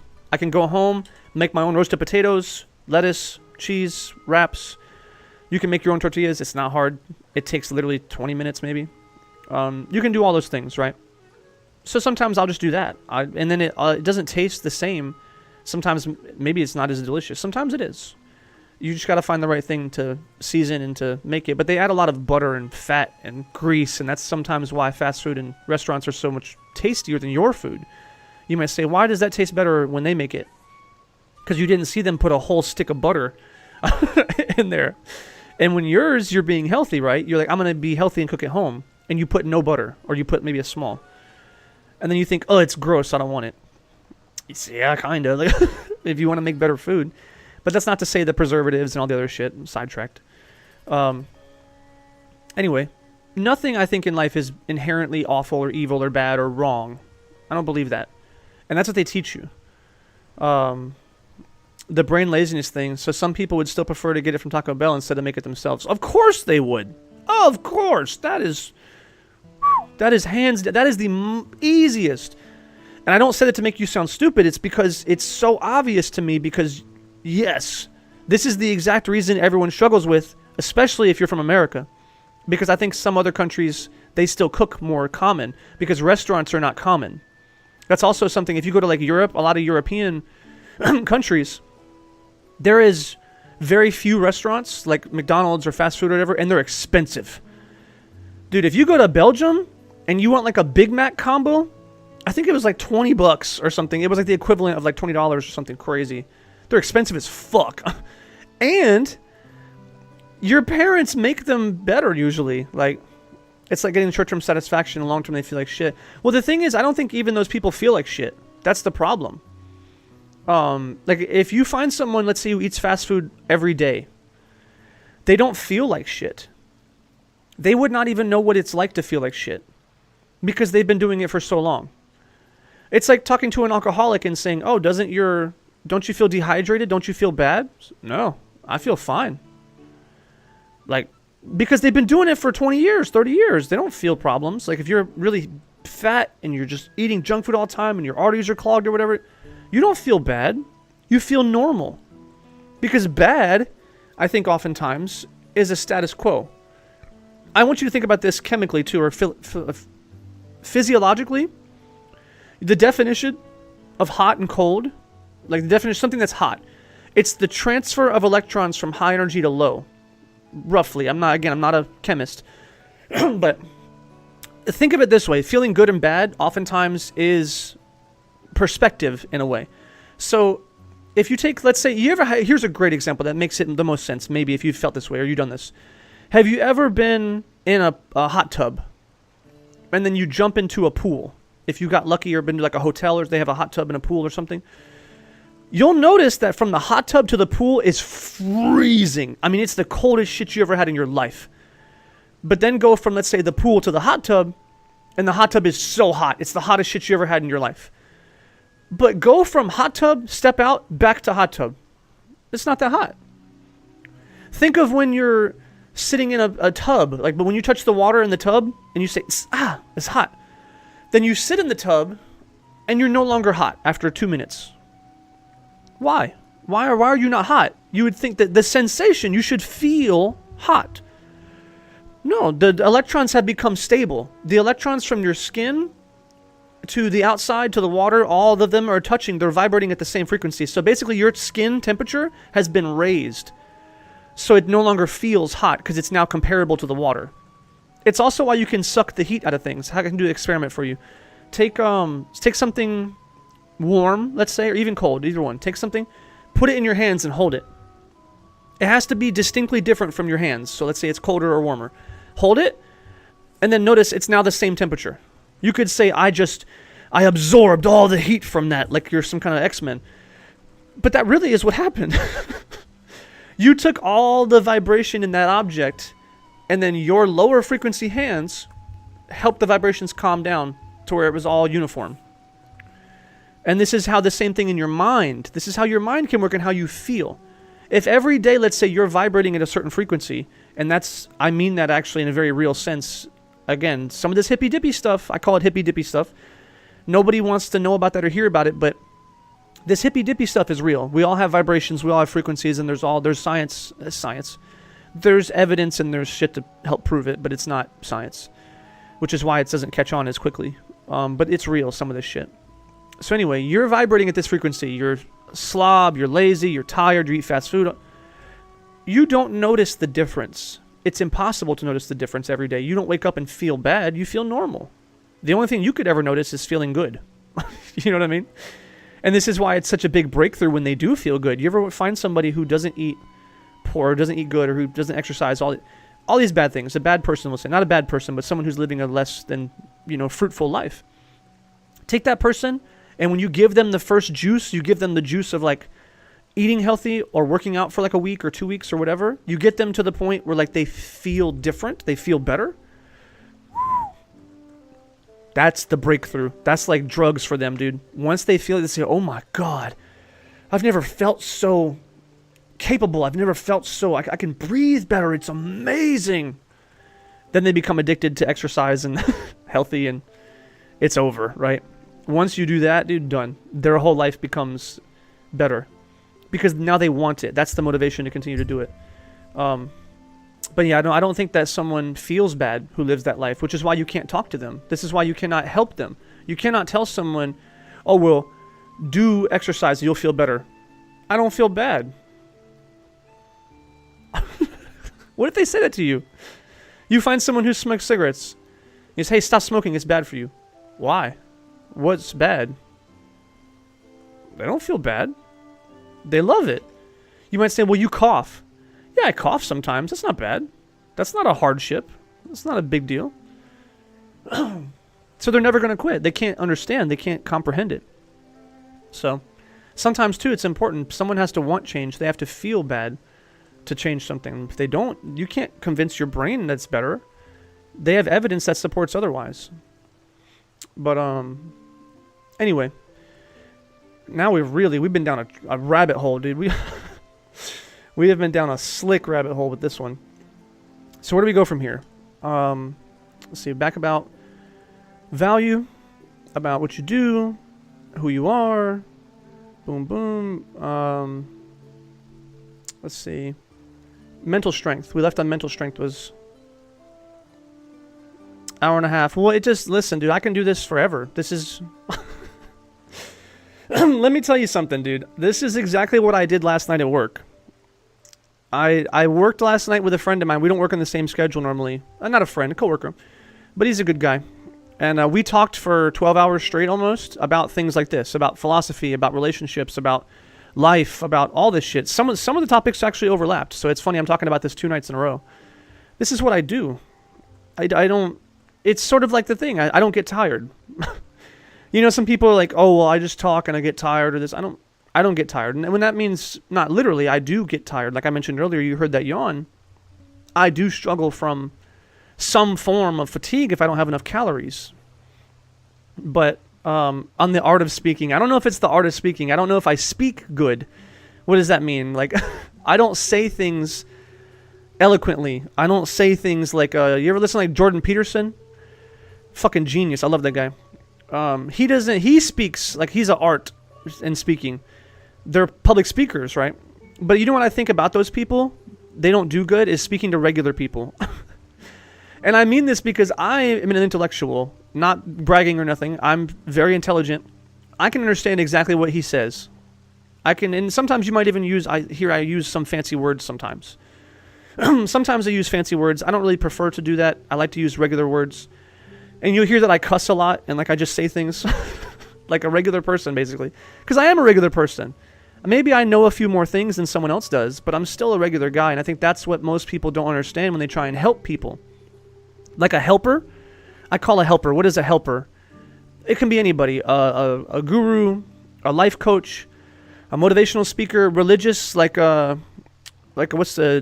deacon, or what are they called? Not a pastor, but a rabbi. Yeah, like a rabbi. There's all these people, right? You would think these are good people. They're enlightened people. They're smart people. A medical professional, like a doctor or even like a PhD, a psychiatrist. You can think, oh, they're going to tell me how to help. They're good people. Yes, they're very intelligent people. And they're capable of helping. I don't think a lot of them speak to people normally. I don't think they know how to speak to people. They sound like they don't understand who you are as a person when they try and help you. That's the bigger problem. That is the biggest of problems. They sound like they have no fucking idea how to help you because they don't even understand you. Like if you go, let's say, to your, your grandma, right? Everyone's grandma's different, and I think a lot of grandmas are actually very cool. Actually, I take that back. I think I take that back. If you're going to talk to, let's say, anybody you want to trust in your family, go to your grandma, go to your grandpa. Hear me out. They're not connected to you as a child, which means they don't, I almost said they don't care about you. They don't care about your mistakes because it's not a representation of them. Your parents care about your mistakes because you represent them.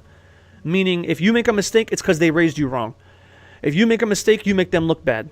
They own you, basically. You are a reflection of their success. And that's fucked up. Parents, stop doing that shit. If you're listening and you have kids, you need to shut the fuck up and never do that again. That's why your kids don't like you. That's why they don't talk to you. They don't trust you. Because you take it personal if they make a mistake, and that's just not true. You can lead a horse to water. You cannot make it drink. You can, in the religion, Bible says this in Christian religion. Christian religion will tell you, raise the child as they're meant to be with God or something like that. I don't know the words. Someone would know it better than me. But they're telling you basically, raise your child to the best of your ability. That's it. It stops there. If they make a mistake, they made a mistake. And you need to separate yourself from that. Which is why sometimes I love it. That's why the religion is so smart. Like the big ones, at least, I'm only familiar with a couple of big ones. They're geniuses, man. They're very, very, there's a lot of truth in these things. And you may not agree with like the rules, like no caffeine, no alcohol, you're going to hell.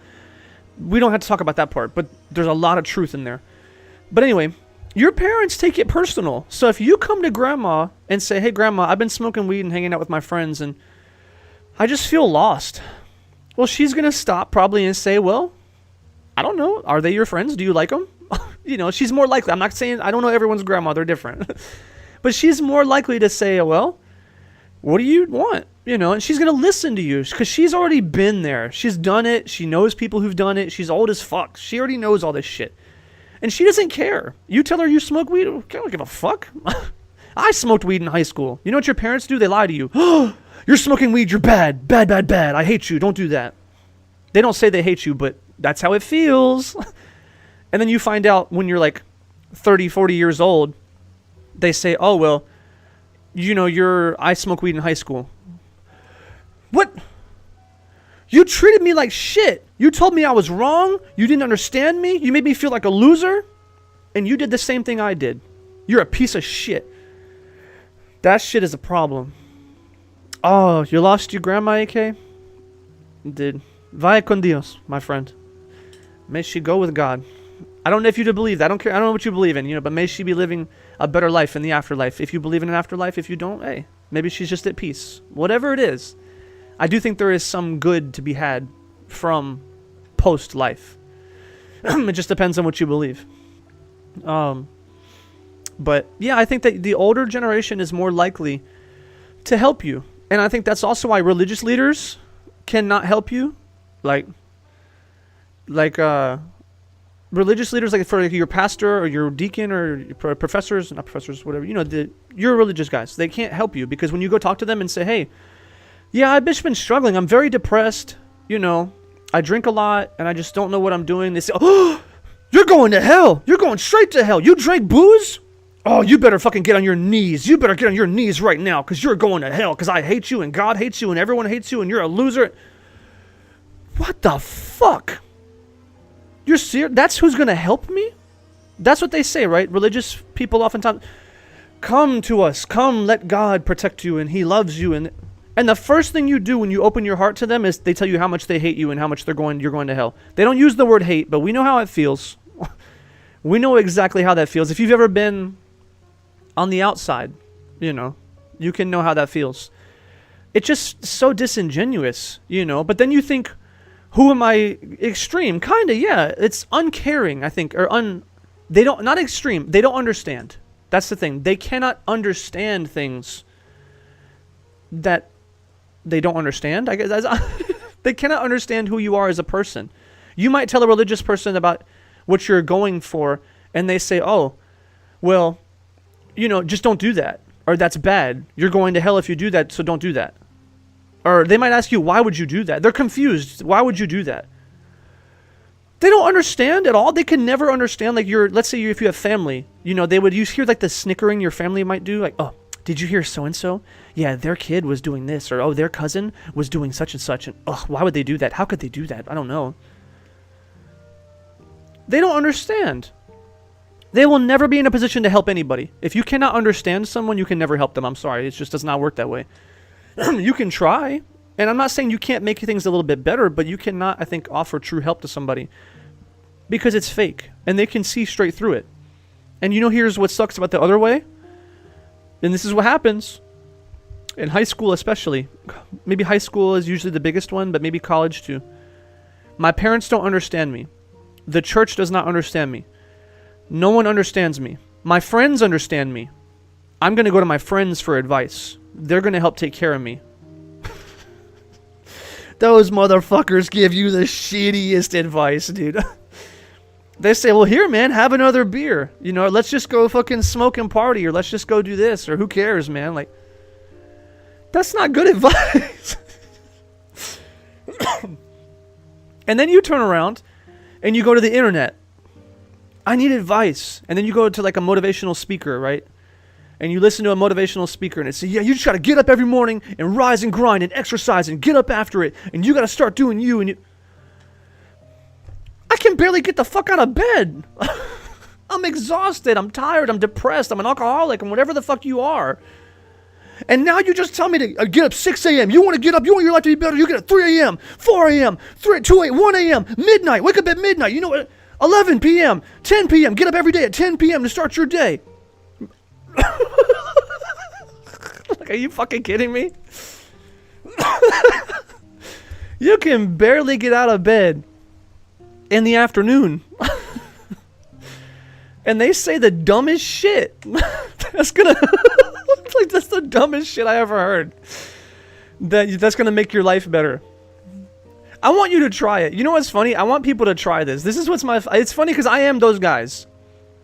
I am one of those guys. I'm a life coach, and this at 2 p.m. yesterday. Right. And I do these things, so you would think I'm in the same crowd, and I am in the same crowd. I have a lot of the same truth that they have, right? I have the same truth, and I do believe some of what they say. But the difference in the truth and what they represent is they're telling you surface level what worked for them, and it may not work for you. Because it's conceptually, it's not about the time you get up. Because one thing I want you to know about too that's fucked is if you've ever done this, because I've done it before. I have actually done this before because in my like younger years, I believed in these guys. I got up at 6 a.m. Yeah, I got 6 a.m., baby. I'm up. I am up and I'm ready. Got dressed. All right. All right. We're here. Yeah. When does the success show up? Where why am I not successful? Where the fuck is the success they promised me? That's all they tell you. Go listen to the video right now. Whichever video you can find. They're out there. You gotta rise and grind and get up early. I'm in the gym at 5 a.m. Okay. And then what? All the stores are closed. What are you going to do then? What do you just sit in your room and fucking hate yourself? Wake up at 6 a.m. and I'm dead by 10. Also, same. I'm a very nocturnal person. I live for the night, not Cruella. Listen. But I'm just about it. Yeah, the night speaks to me. If I get up by 6, I can't make it. It doesn't matter how much coffee I drink. It doesn't matter what I do.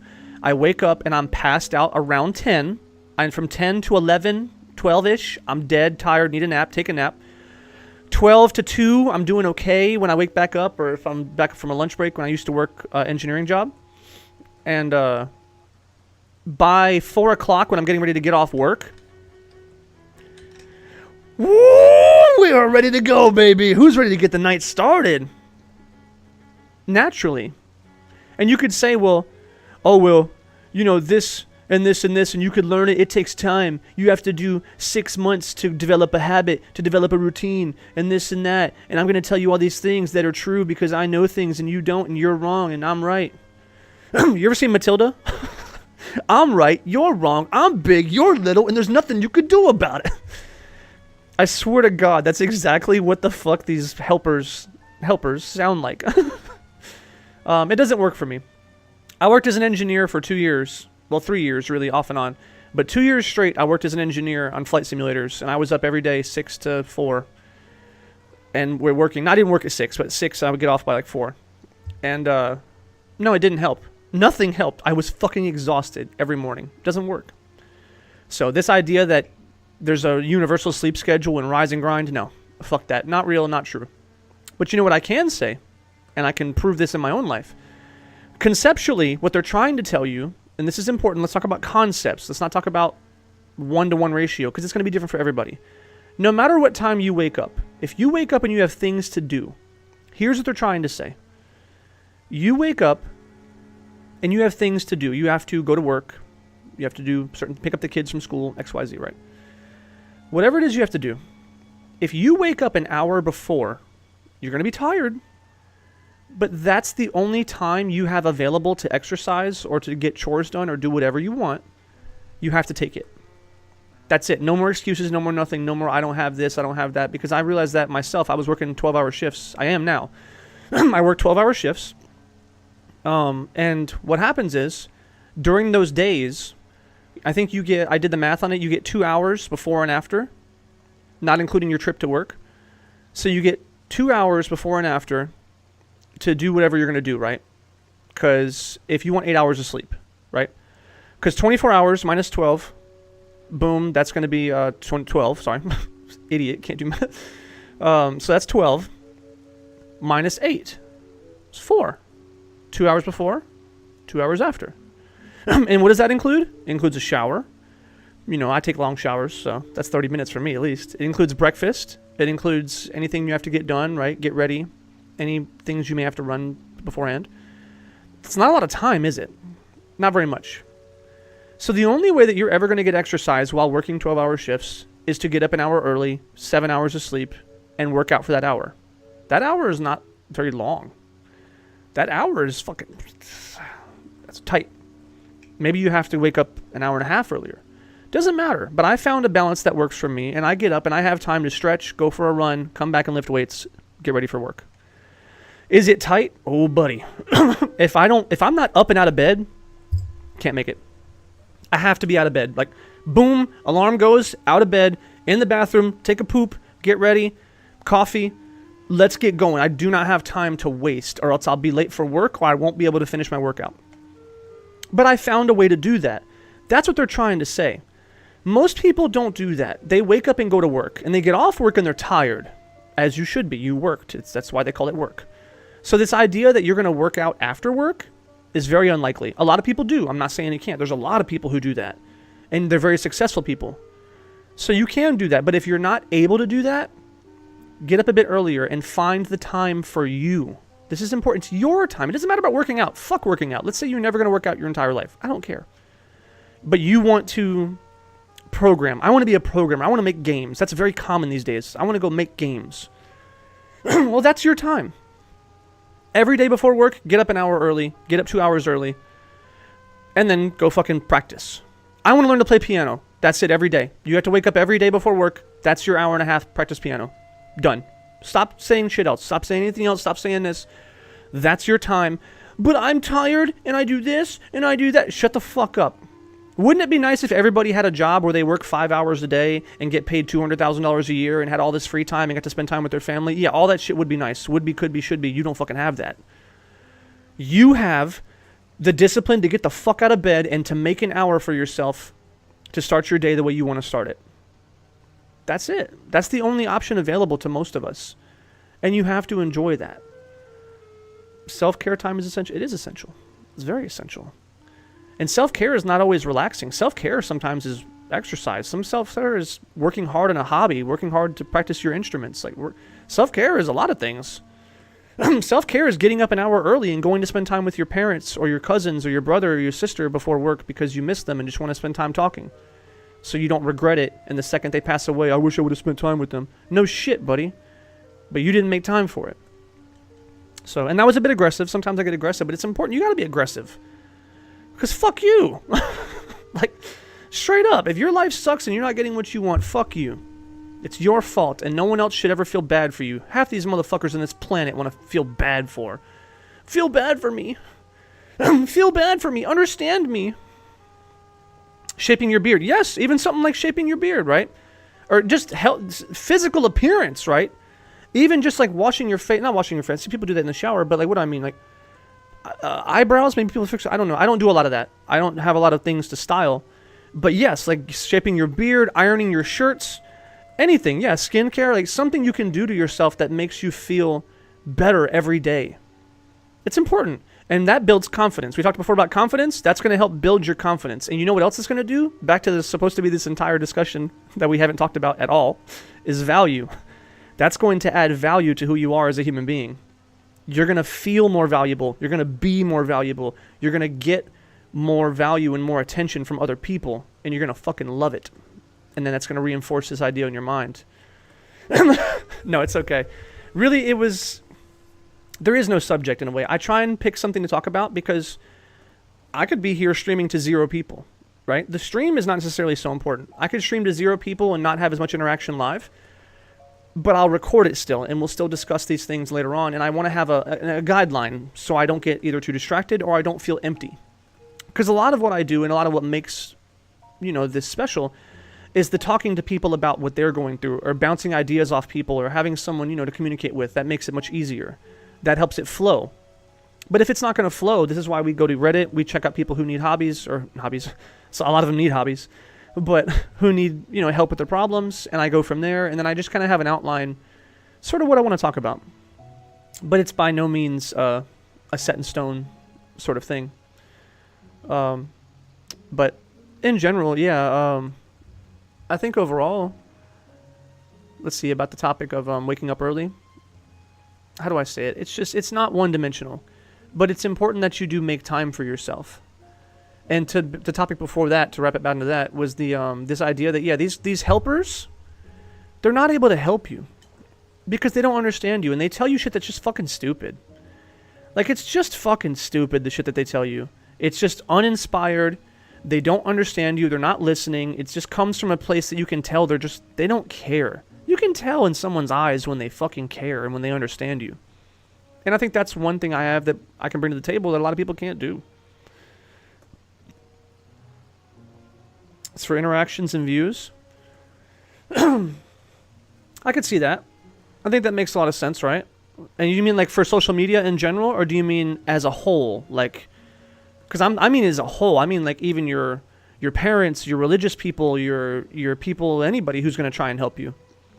But I could see that, yeah, for like the big musclehead guys, right? Like my favorite that's been a trend? Quick Fix. Quick Fix, that's my favorite these days. 5 easy steps for you to become ripped. 2 easy steps for you to live a better life. No, the fuck there's not 2 easy steps. You mean a 30-second video, 2 easy steps going to fix my whole life? That's clickbait as fuck. Okay, yeah. Same thing. Yeah, that's exactly... We're on the same page. Yeah, it's all... But you know why that is? Do you know why that is? And this is what we talked about earlier. People's minds in this day and age and generation are very weak. People's minds are very weak. Their bodies are very weak. They're becoming weak in general. Very sickly. Humankind is becoming sickly. And you can see it, right? Mental health is on the fucking decline. So much is on the decline. Shortcuts. That's it. And why do you need a shortcut? Because you're weak.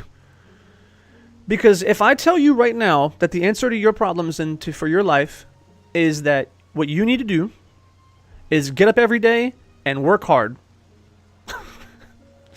Fuck that. And not just get up every day and work hard. You need to do that for 6 months with no benefit. You mean 6? Like, you mean like 6 days? Or like 6 hours? Or 6 months to get up and do some dumb shit? To fucking slog through the mud every fucking day for 6 months? For nothing? Can't do it. 5 easy steps in 1 week. You could... 5 easy steps. Go, go, go, go. They watch that video and they never implement anything, but it makes them feel good. It gives them a little dopamine hit and they say, yeah, I can do that. They never fucking do it. That kind of content is valuable. That kind of content panders to these people's weaknesses. And it'll make you a millionaire. Fuck that. I will never do that. I have no intention to ever pander to someone's weakness. If anything, I want you to get the fuck out of your weakness. But how do you do that on your own? So back to the mental analogy, we're going to weakness and strength of the mind, because it's very important. I keep coming back to this because it's very important. There's many aspects of it, and one aspect I want to think about is help. This is the thing, because remember I talked about earlier, I never finished this thought. Talked about earlier about being able to lift 100 pounds, 200 pounds, being able to lift mentally the mental weight of cleaning your dishes or doing your laundry or whatever it is, right? The mental weight of anything. A lot of times we need help. But the problem is, we want help forever, and this is what happens to help, and this is what your brain does. I'm going to get psychological here for a bit, sort of psychoanalysis. What your brain is going to do when you want help. Like, so let's say, you ever have someone you say, hey, will you come over and help me clean my room? Some people don't have friends like that. It's very important you find friends like that. If you can't trust your friends and you tell them, hey, you want to come over and help me clean my room? I'm going through a tough time. I can't seem to get over the hump. I need some help. That friend can help you. If you don't, in that moment, realize the friend is there for help and do most of the work yourself and use them as just a spotter, lifting weights, a spotter, then you're doomed to fail. Because what your brain is going to do is then every time after, we can't do it without a friend. It's the same idea, same concept as what started that conversation about coffee. I can't do it without coffee. I get up every day, and if I have my friend, I can clean my house. If I have companionship, I can do this. If I have coffee, I can do this. That's not true. You have the ability 24/7 to do those things.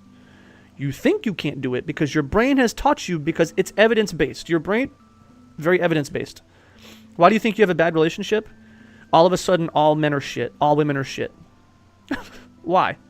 It's evidence-based. I saw this, therefore this is true. I didn't clean my room for 6 months. I invited my friend to come over, and I got it cleaned. 1 + 1 = 2. Your brain is an equation machine, by the way. This is when we've talked about it before, roughly. It tries to not only find the most optimal equation, but it creates equations that necessarily aren't true, and it talks about reality. Okay, enjoy your dinner. I hope it's something good. I gotta eat eventually, too. We talked about that earlier. I may end up streaming for another hour. I think I'll try and give it another hour. We'll see how I feel. But yeah, so the equation then becomes, I need friend to do this. That's not true. You can do it on your own, but you don't teach your brain that. You have to teach your brain what's possible and what is reality. And a lot of times that's doing it on your own. And whatever it takes to get there. I do believe, and I agree, that very stupid example is whenever I play Fortnite, I always play with people, even though I know I have the ability to play solo. It's scary to play solo. There it is. Because every time you play, I'm sure your brain has put that together, 2 and 2. Play Fortnite plus people, me plus people equals play Fortnite. That is the equation your brain has put doom in stone. It's in stone. That shit is there. And if you think otherwise, try and do it. You can't. Not making fun of you, but I bet it's very difficult. The goal, if you want something to become a reality, is to rewrite the equation and to prove it. You have to prove it. That giant tumor in your brain that controls your whole life is ran by facts. It's ran by equations. It's ran by optimization. It's ran by this shit. And this is what we talked about before. You cannot control your own thoughts. You have no control over your own thoughts. Your brain thinks what it does. It tells you what to do. You have no control in your life. And I want everyone to know that. If you don't think that's true, it is very much the case. You have zero control. This is why you're fucking in the bathroom looking in the mirror crying, saying, I wish I would just be better. I just want more. I want to be different. And then you're not different. You, the person inside, your soul, your person, your personality, all that wants. And your brain stomps your ass out and says, no, the fuck you're not. I run this shit. So, you cannot do that. What you can do, though, is force yourself through the fear to play solo. Once, stop. And then move forward. Don't do it again. Twice. 3 times. Slowly. It's going to be exhausting. It's going to be fucking terrible. Maybe it's going to be bad for him. But eventually, you'll realize, not that bad. It's exposure therapy. Everything's exposure therapy, by the way. Almost 9 times out of 10, what everyone needs is exposure therapy. And this is what I talked about earlier in our last stream. I talked about, we have to have casual relationships. Yes. Casual the fuck out of your relationships. Talk to everybody. All the men, all the women, whatever you're in, talk to them all the fucking time. The more exposed you get, the less scary it becomes, because who gives a fuck? There's plenty more people out there. I had a chick I met recently. Met. We ended up on a social media platform, started talking. She says, how old are you?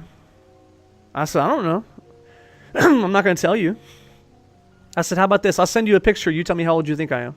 Let's play a little game. Because I think it's fun. I think it's funny to see how people's entire perspective changes on your age, right? If she finds out I'm 19, she thinks I'm a child and thinks I'm a loser. If she finds out I'm 35, she thinks I'm a disgusting old man. You right? If she finds out I'm 12, well, I'm a baby little boy, right? Like, there's the thought process and how you treat someone based on their age is very interesting to me on what people think. So I don't like to tell people anything about my age. I like to see what happens. I said that and she got fucking pissed and blocked me. And you know, my initial reaction was upset. My initial reaction was like, she doesn't like me, right? Like, that hurt, right? That rejection for a second. I was like, oh, that hurts. But then I thought about it and I said, fuck this bitch. Like, who cares? I didn't know anything about her. I don't care about her. She's a nobody I never met before. She wasn't going to be my girlfriend or anything. I was just there for conversation. So I don't care. But it's that feeling never stopped. And this is how training your brain works. Because someone can tell you, just don't care. What do you mean, just don't care? If some girl doesn't like you for something that even doesn't matter if it's you or not, like if you say something about yourself, then they say, oh, well, I don't like that in a guy. So bye, right? Like, I don't like a guy with long hair, right? So, bye, you're ugly. That's going to hurt, right? No matter what the fuck you do, that's going to hurt. The goal, and he's like training your mind, you cannot control that. That feeling, instant. You're a loser. You're worthless. She doesn't like you. You need to change this about yourself. The thing, the situationship gave her experience exposure to what can happen. Yes. That's it. Once the exposure happens, now next time, you're able to act clearly. You know that Bob Marley? That's him, right? I can see clearly now, the rain is gone. That's it. The rain is this right here. You can't see clearly with that shit going on in your head. All your insecurities, all your problems, all this shit. You can see nothing with your brain going fucking crazy. But anyway, when your mind gives you that, I had that feeling of rejection immediately. For someone I had talked to for 5 minutes, I had a feeling of, how can I be rejected by someone I don't even know? By a fucking stranger on the internet. It could have been a man in disguise. Who knows, right? But it happens. And immediately I had to think, this is important. Your brain is what's killing you. Sometimes your brain can help you get out. I had to stop and think, who is that person? What do they mean to me? Why do I care? Does that mean I'm worthless? Does that mean I have no value? Does that mean this game that I like to play about that should not be played anymore? No, fuck that. I like that. I think that's fun for me. And I have other people I'm talking to now. I have a friend that I talk to. She has no idea how old I am or nothing about me. I keep it a secret, and so does she. It's hilarious. We're playing this game back and forth. She said, yeah, you'll tell me eventually, mystery man. I said, oh, yeah? We'll see. And it's fun. And this goes into value, actually. We can pivot this into value a bit if we want to talk about that. One thing I think that oftentimes people don't understand is that because you are rejected doesn't mean you don't have value. Because you have value in a different way or someone else cannot understand your value does not mean you have no value. And this is very important. I mean, it is huge. And this is, again, remember I talked about earlier, I guess, how we describe things? This is something I think that we need to dive into that people don't describe in the correct fashion. All human beings are valuable. Now, you've heard that before, though. What we said about the earlier, the eye in the beholder, the beauty in the beholder, blah, blah, that dumb shit they tell ugly people to feel better about themselves. No one believes that. If I say all people are valuable, you think, no, the fuck, that's not true. I'm not valuable. I have no hobbies. I have no nothing. I have none of this. No, I'm ugly. All the reasons why yes, you may actually have very little value. That's true. It doesn't mean you're incapable of having value. That's the big one. So when I say all people have value, all people have value. That's abstract. We'll get into that. But also, even those with low value or little to none value can have value. You have the potential for value. You just don't have it because you haven't worked on it. You haven't added value to your own life. And that's the thing. It's up to you to add your own value. But once you have it, you let other people take it away from you. That's the big thing. Everybody lets it take it. You let that shit take someone else take your value away. You know, one thing I have, I'll give you a small example just to start this off. I have long hair. That is valuable. That is extremely valuable. I don't recognize the potential because the brain rain, I think that, that's funny, the brain rain. I like that idea, the brain rain. Yeah, we can call it the brain rain. Yeah, you can't see clearly, and you can once the rain is gone. Because, anyway, I get sidetracked. That is kind of funny, though, because I don't want to lose this thought. Long hair is valuable on a man. And you might think that's weird, it's stupid. What does that mean? Like, it doesn't make you money. It doesn't. What is value? Right? What is value? Well, value is anything that makes your life better. I would argue. Anything that makes your life better is value. And you could think like, oh, well, what does that mean for, let's say, being attractive to somebody? You might think, well, if I'm attractive or I wear nice clothes, if I wear nice clothes, I become more attractive to the opposite sex, same sex, whoever. I become more attractive to people. So I wear nice clothes, I become attractive. That doesn't inherently make my life better, right? If your life is one way, then you wear the clothes, your life is the same. You know, so some people might poke holes in that and say, well, who you are as a person doesn't matter. Your clothes don't make the person. It's about who you are inside. Yeah, fuck that. Fuck that and fuck them. I say that jokingly, but half serious. 1 second.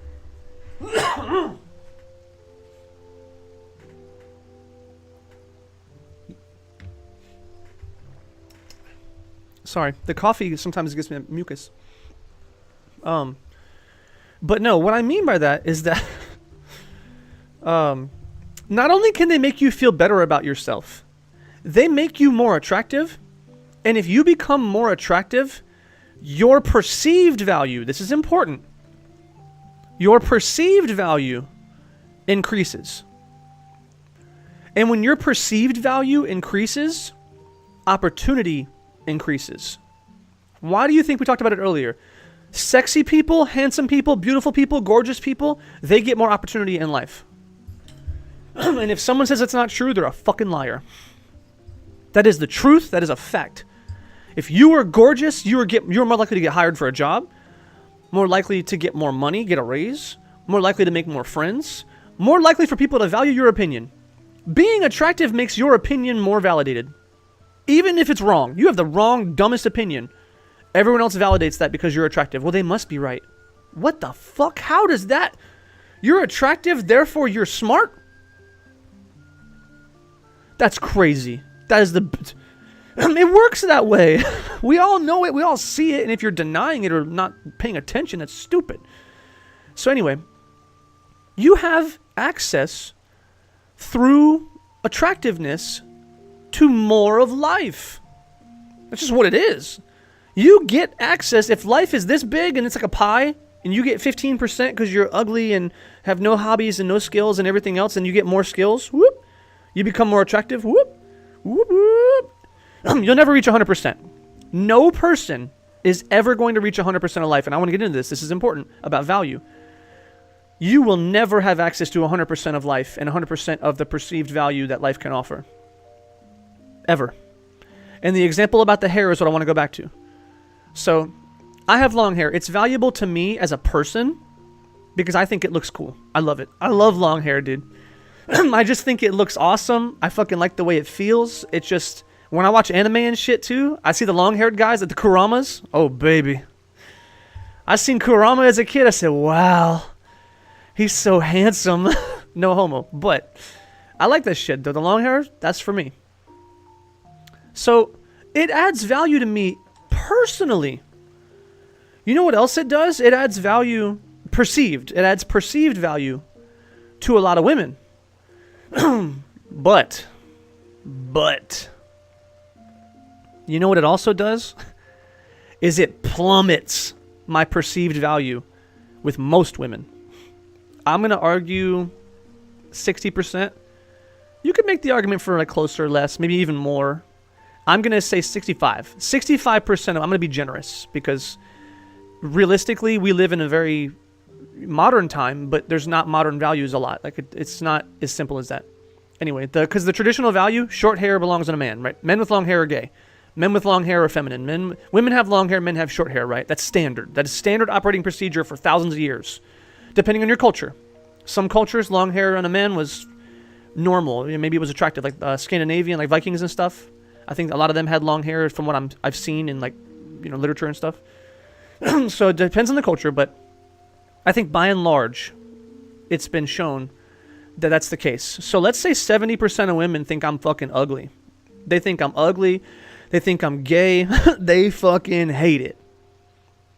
You could definitely make the case, and this is what you guys do to yourselves. I'm worthless. I'm ugly because I have long hair. I approached 10 women, and all of them said I was ugly. Okay. You know what I mean? Like, get fucked. They don't like that shit, fuck them. But it came from within. This is important. It came from within first. I liked long-haired first. It added value to me. Then my perceived value went up in some small sect and went down in a fucking huge sect. And this is important. Once you start seeing that happen over and over and over again, you give up on yourself. I'm worthless. The things I have aren't valuable. Right? I have no value. I'm just a long-haired, ugly loser, right? I'm not attractive. You know what would make me attractive? Is if I cut my hair real short and I wore different clothes and I exercise more and I become more machismo and I get a beard. That would make me attractive because women love beards. They do, actually. They love tattoos as well. So you want to be attractive, get a tattoo. 50% increase. You don't even have to work. Just literally get any tattoo of anything at all. And you will now be pulling women left and right. It's that simple. So, but that just has to come from within. So don't actually do that. I'm lying. Don't be so shallow to yourself. Don't ever do that. If you want one, sure, but yeah, dude, any tattoos. They make you look more aggressive. They make you look more interesting, more mysterious too, depending on what type of tattoo it is. Anyway, side story, short story. But yeah, no. You will oftentimes think you're a loser because what you have value does not bring value to most people. This is why fitting in, being normal, is so desirable. Because if you're not normal and you are authentic to yourself, you are going to be a lonely motherfucker. Why do you think a lot of sexy people are very insecure? And I mean this. There is a lot of attractive men and women out there who are insecure as fuck. And when you get to know them behind closed doors, you find out they have all these weird things about them. And it's like, what the fuck? You're a weirdo. Not in a bad way. You could be cute and be a weirdo, right? Some guys or girls or whoever's, they're kind of weird, but that's what makes them interesting. My point is that they're hiding. They don't want to be themselves. Because if you are yourself, you're more likely to get rejected. And I think that's very painful for a lot of people. But that doesn't mean the value is not real.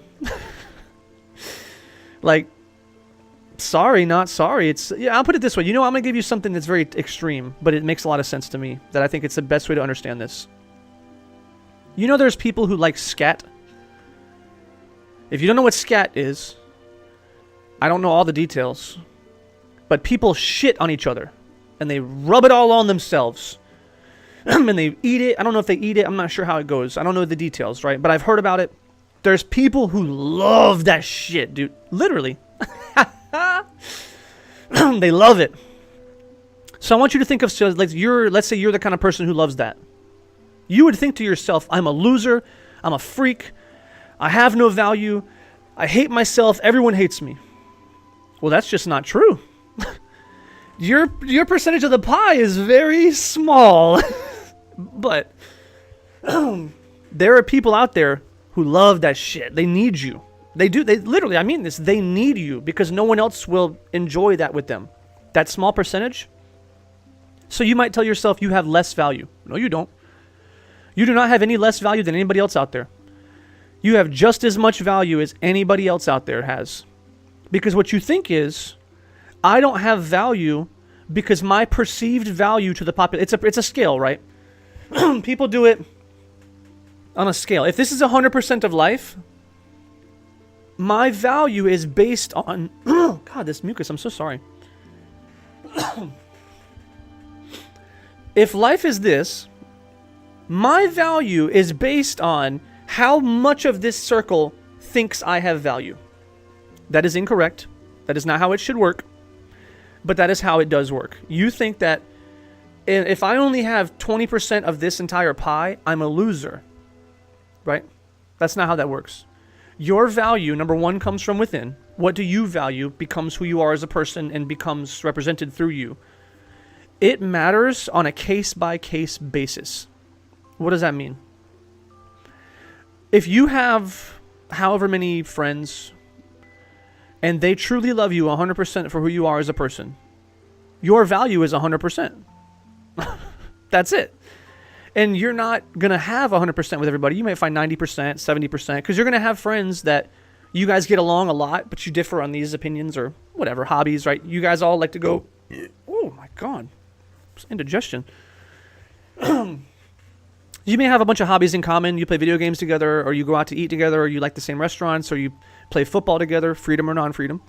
But then all of a sudden it's like, hey, I want to go hiking. You're like, fuck that. I hate hiking. I'm not doing this shit.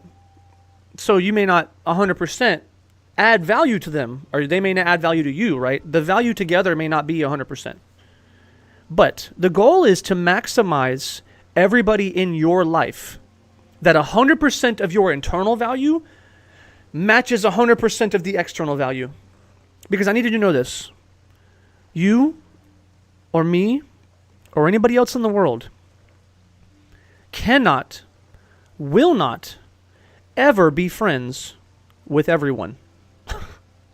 And I don't mean like, oh, well, Mr. Beast has 1 million viewers. I don't mean that. Or I don't know. He probably has more than that, but you get the point. I don't mean social media stars. I don't mean Scarlett Johansson has 1 million followers and she's beautiful and people like her posts. No. I mean friends. I mean truly, you sit together, you hang out together, you eat together. They know who you are for your deepest parts of you. They understand you completely. It is physically impossible to have that many meaningful relationships. You can't do it. And I mean that. You can try. This is why our family gets lost over time. Why? Because it's physically impossible to... It's like the quote, you can't please everyone, but I mean it deeper than that. It's not about pleasing them. It's about having a genuine relationship with them. If you want to spend time with your grandma or your sister or your brother or your mother or your family, you're now no longer spending time with everyone else in the world. That's how that works. If you want to spend time with your friends and go skating together, you now are no longer spending time doing anything else with anyone else in the world. If you want to go spend time with your boyfriend or girlfriend, you are now no longer spending time with anybody else in the world. It is physically impossible to become emotionally connected and truly have something with everybody in the world. You couldn't do it with maybe 50 people, 20, 30. Some people have a bigger tolerance, but it's just not possible. You can't do it. But also, yeah, you can't please everyone is also true. But there's a lot of people out there who will like you and be there for you as a person. I have plenty of people who would love to spend time with me, and I may enjoy spending time with them. I can't do it. I don't have the time. And it's like, so what do I mean by that? It means that we value ourselves based on what we do every day and who we are as a person and who we spend time with. And you can't do that with everybody. So therefore, it may feel like you have less value sometimes. Because if someone says, for example, like, how do I say it? Your friend wants to go hiking with you. And you may even want to go hiking. Like, yeah, I want to go hiking. I'm sorry, I'm busy this week. I'm sorry, I can't do it. Well, I'm sorry, I can't do that. And then all of a sudden, they don't value you anymore. You have lost value with them because you don't go hiking with them. That's the value in which they seek their direct company. Their company and the people who are highest value to them are people that they can go hiking with. Doesn't mean they don't like you, then they're not there, but let's say your value was at 80% while you were going hiking with them. Now that you don't hike with them, your value is at 20%. You don't talk anymore, you don't catch up, you don't even know how their kids are doing, you haven't heard from them in a month, 2 months. And you think, fuck, that sucks, they don't like me anymore. It's not true. That's not true at all. They don't not like you. You're just not adding value to their life anymore because you're not doing the things that they appreciate that add value for them. And that's okay. That is perfectly fine. This is important to know because what your job to do in your life is to maximize the value, not only that you bring to other people, but that they bring to you in your life. That's a fact. And if you're not doing that, you're making a mistake because that's going to make your life better. And what I mean is that if you want to do something, go do it. That's it. If you have a hobby you want to do, and you know what happens? It's fucked up. This is it's not a tangent, but it's a very alternate way to kind of pivot into a different direction of the same conversation. Have you ever wanted to do something and ask your friends to go do it, and then they say no? You say, hey, you guys want to go watch a movie? No. Oh. And then you don't go watch the movie. Why? Why didn't you go watch that movie? Well, my friends didn't want to go. So their lack of value for your hobbies, right? I like to watch movies. It brings value to my life. That's internal. We always start internal. External. Does anybody else in my immediate group find value in this and find value in me and doing things like this with me? Nope. Okay, boom. I'm worthless. It's not fun. You take that shit to heart and you don't even go see a movie you wanted to see. Because of the perceived value of your hobbies to your friends was so low that you take it internal and you don't even have fun for yourself.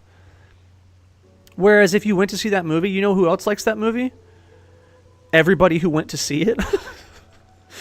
And not everybody is social, and I'm sorry, but you guys got to start doing this. You have to start breaking the barrier. If you're not social, it's easier for me, so it's easy for me to say this.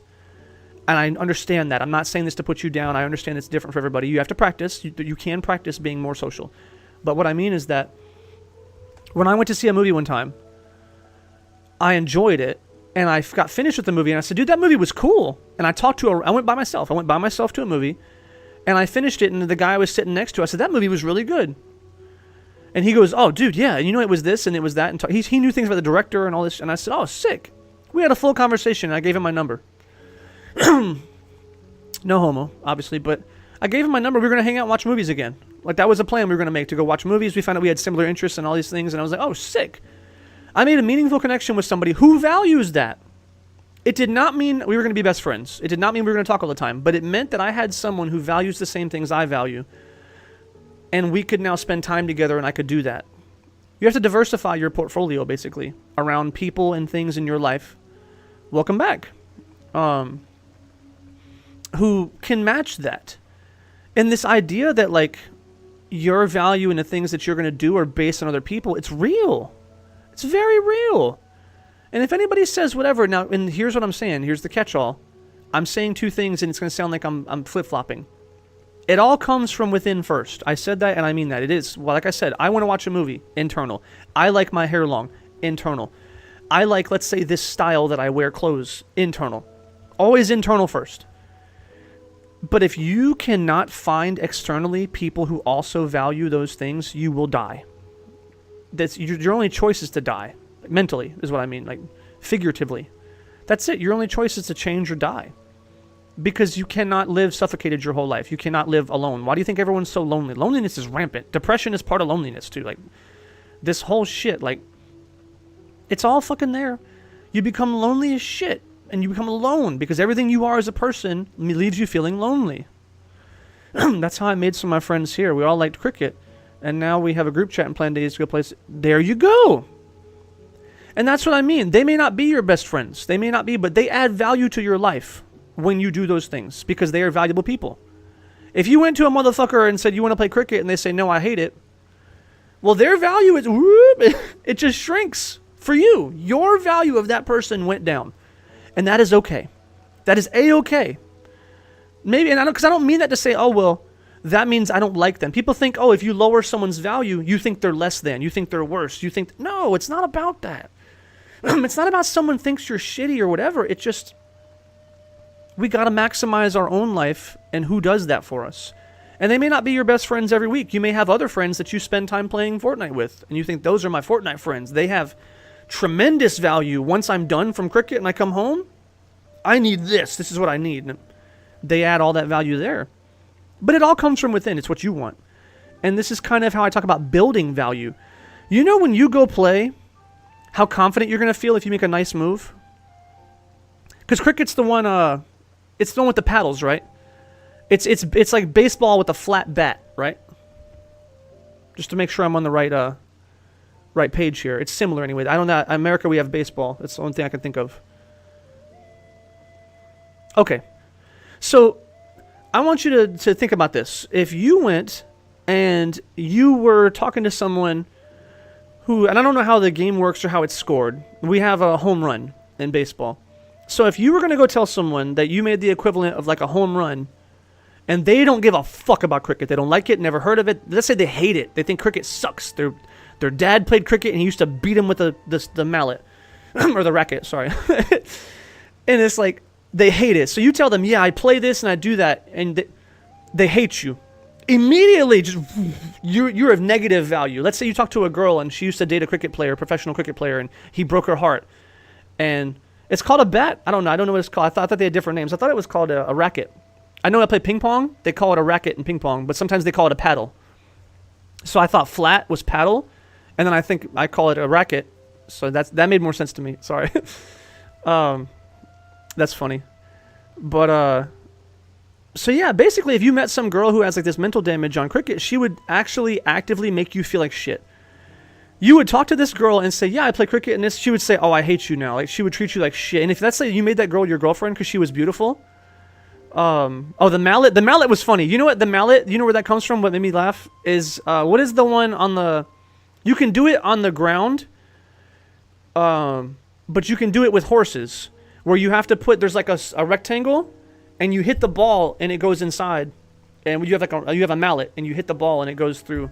I don't know how to play that game, but it's wooden balls, little wooden balls, and you hit it through the square, and they play on horses with these bigger ones. Polo, yeah. There's a version of polo where they actually play with, it's like on the ground with little wooden balls. I think it's different. It's not polo, but it's similar. They have a hammer. They have like a mallet they play with. And when I hear cricket, it reminds me of that game. Yeah, no, let's say you meet some girl, right? And then you say those things about you like to play cricket, and then she would treat you worse. But she's so beautiful, and she's nice, and she's this. So then you want to be together, and you have some hobbies. You play Fortnite together. And then every time you bring up going to play cricket every weekend or whatever, then it's like, she just treats you bad, makes you feel like shit. That's going to lower your self-esteem, and you're going to think you're less valuable than you really are. You're going to think, I'm a shitty person. You would not give it, hell yeah. And that's called self-confidence, baby. And you need that. We all need that. Men, women aside. I talk to men a lot, so it's easier for me to use men as a reference, but this is obviously for all the women out there. Oh, excuse me. All the women out there, same concept applies. Who gives a flying fuck? And you need to go. That's basically, you need to go. Hold on. Hold the fucking phone. What did I just say? You need to go. No. Because if I lower my value and say, yeah, cricket sucks, I'm not going to play anymore. I'm not going to do... So let's say cricket is this much value in your life. And let's say having a girlfriend, boom, this much value. I'm more confident. It makes me feel successful. And let's make no mistake, this is how it is. This is how it works. When you're single, your brain tells you that you're a loser. Because obviously, let's think of it this way. If you weren't a loser, you wouldn't be single. That makes perfect fucking sense, doesn't it? If I don't have a boyfriend or a girlfriend, I'm a loser. Because if I was attractive, if I was popular, if I was all these things that I know that I'm not, I would have a significant other. It's just that simple. 1 + 1 = 2. Me plus no value equals single. Me plus value equals not single. That's how that works. Wrong. That is the dumbass equation your brain is putting the fucking thing into place that says, oh, this is how it works. No. Need to be true to yourself, and that's it. Because it's a lie. And you know what's funny though? This idea, and this is what I want you to think about very clearly. Being your value from being single or not, where does that come from? Does that come from within? Like, I want you to think about internally. Like we talked about, let's say I want to watch a movie. I like to play cricket. I like having long hair. I like. It's about me. It's about fulfilling my destiny, my wants, my needs, what makes me happy. Where internally can you find somebody else here in my life? That doesn't come from within. Nothing about that comes from within. Nothing about like having a person standing in front of you saying that they care about you comes from within. It can feel like it comes from within. Your insecurities, right? Because your insecurities are in here, and your insecurity says you need to be loved, right? Or the desire to be loved. That's true. That right there, the desire to be loved does come from within. But that's not something that makes your life better. How do I say that? That's not something that adds value to your life immediately. We all have a desire to be loved, but that's not something that actively pushes you forward in the same way that your hobbies, your interests, your goals, your desires, those push you forward. Bye. Have fun. I'll see you later, probably. So I think that the fact that being lonely and needing that validation, that self-worth, is such a large part, this is why you can't do it. Because I'd rather be in a shitty relationship and sacrifice these values than to sacrifice this giant portion of feeling like I'm a loser because I'm single. And especially lonely people will have that problem. And this is also very, very important. This is also the same reason why what I said earlier about exposure therapy. This is why casual relationships are necessary. Because what you're going to do is you're going to prove to yourself, the more you talk to women, the more you talk to men, the more you talk to significant others, the more you have relationships, the more you have conversation, the more you do this, the more you are proving to yourself and to your brain that there's other people out there and I don't have to put up with this. That's very important. So this idea, and this is, it all plays together. I know it's crazy. I ramble for hours and hours, but it's because it's all connected. That idea of self-worth and about exposure and getting more casual relationships and being around and all that shit, the more you have that, after 10 women, 20, 30, after 10 men, you're going to start looking and saying, well, dude, I've talked to 15 women in the past month, and out of all of them, I found a few that were fine, but I don't need them. Like, I don't need to put up with that. I'm really happy on my own. Someone else needs to just... They need to value me and what I do. I'm living my life first, and if they want to be a part of it, that's cool. All of a sudden, the I'm single and lonely, I'm a loser with no value. Gone. So, very importantly, you're not going to make that decision ever again to sacrifice your value for a woman or a man. You know why? Because you've shrunk the equation to be on your side. And that's it. The anti-value. I like that. We call it anti-value. This right here, because you know why people can't do this? It's too big. Right? If I say what's 10 minus 20, you would say negative 10. And you don't want to go in the negative. We're talking about the value scale. So if your value of your hobby is 10, and your anti-value of I cannot be single or I'm a loser, my brain is telling me I'm a fucking loser, is 20. And I say, okay, well, sacrifice this bad person in your life. Sacrifice your significant other because they're draining that 10% of your hobbies and your value as a person. Well, that's 20. 20 minus... So I'll lose 20, but I'll gain 10? That's negative. I'm not doing that. It's negative 10. You will never do that. I promise you. You can go try it. And if you do it, you'll be miserable.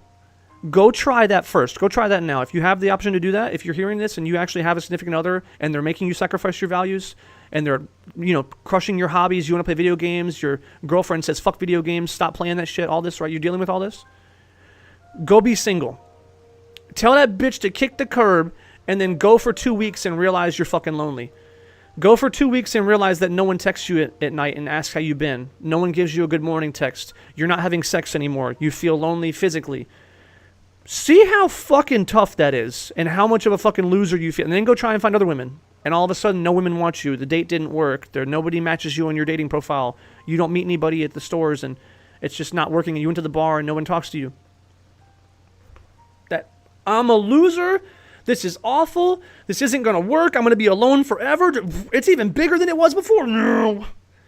And now you think I get to play video games with my friends on the weekends, my 20%, 10%, whatever value, and you brought this giant shitstorm in my life? Fuck that. Fuck that. That equation will never make sense. You cannot make it make sense.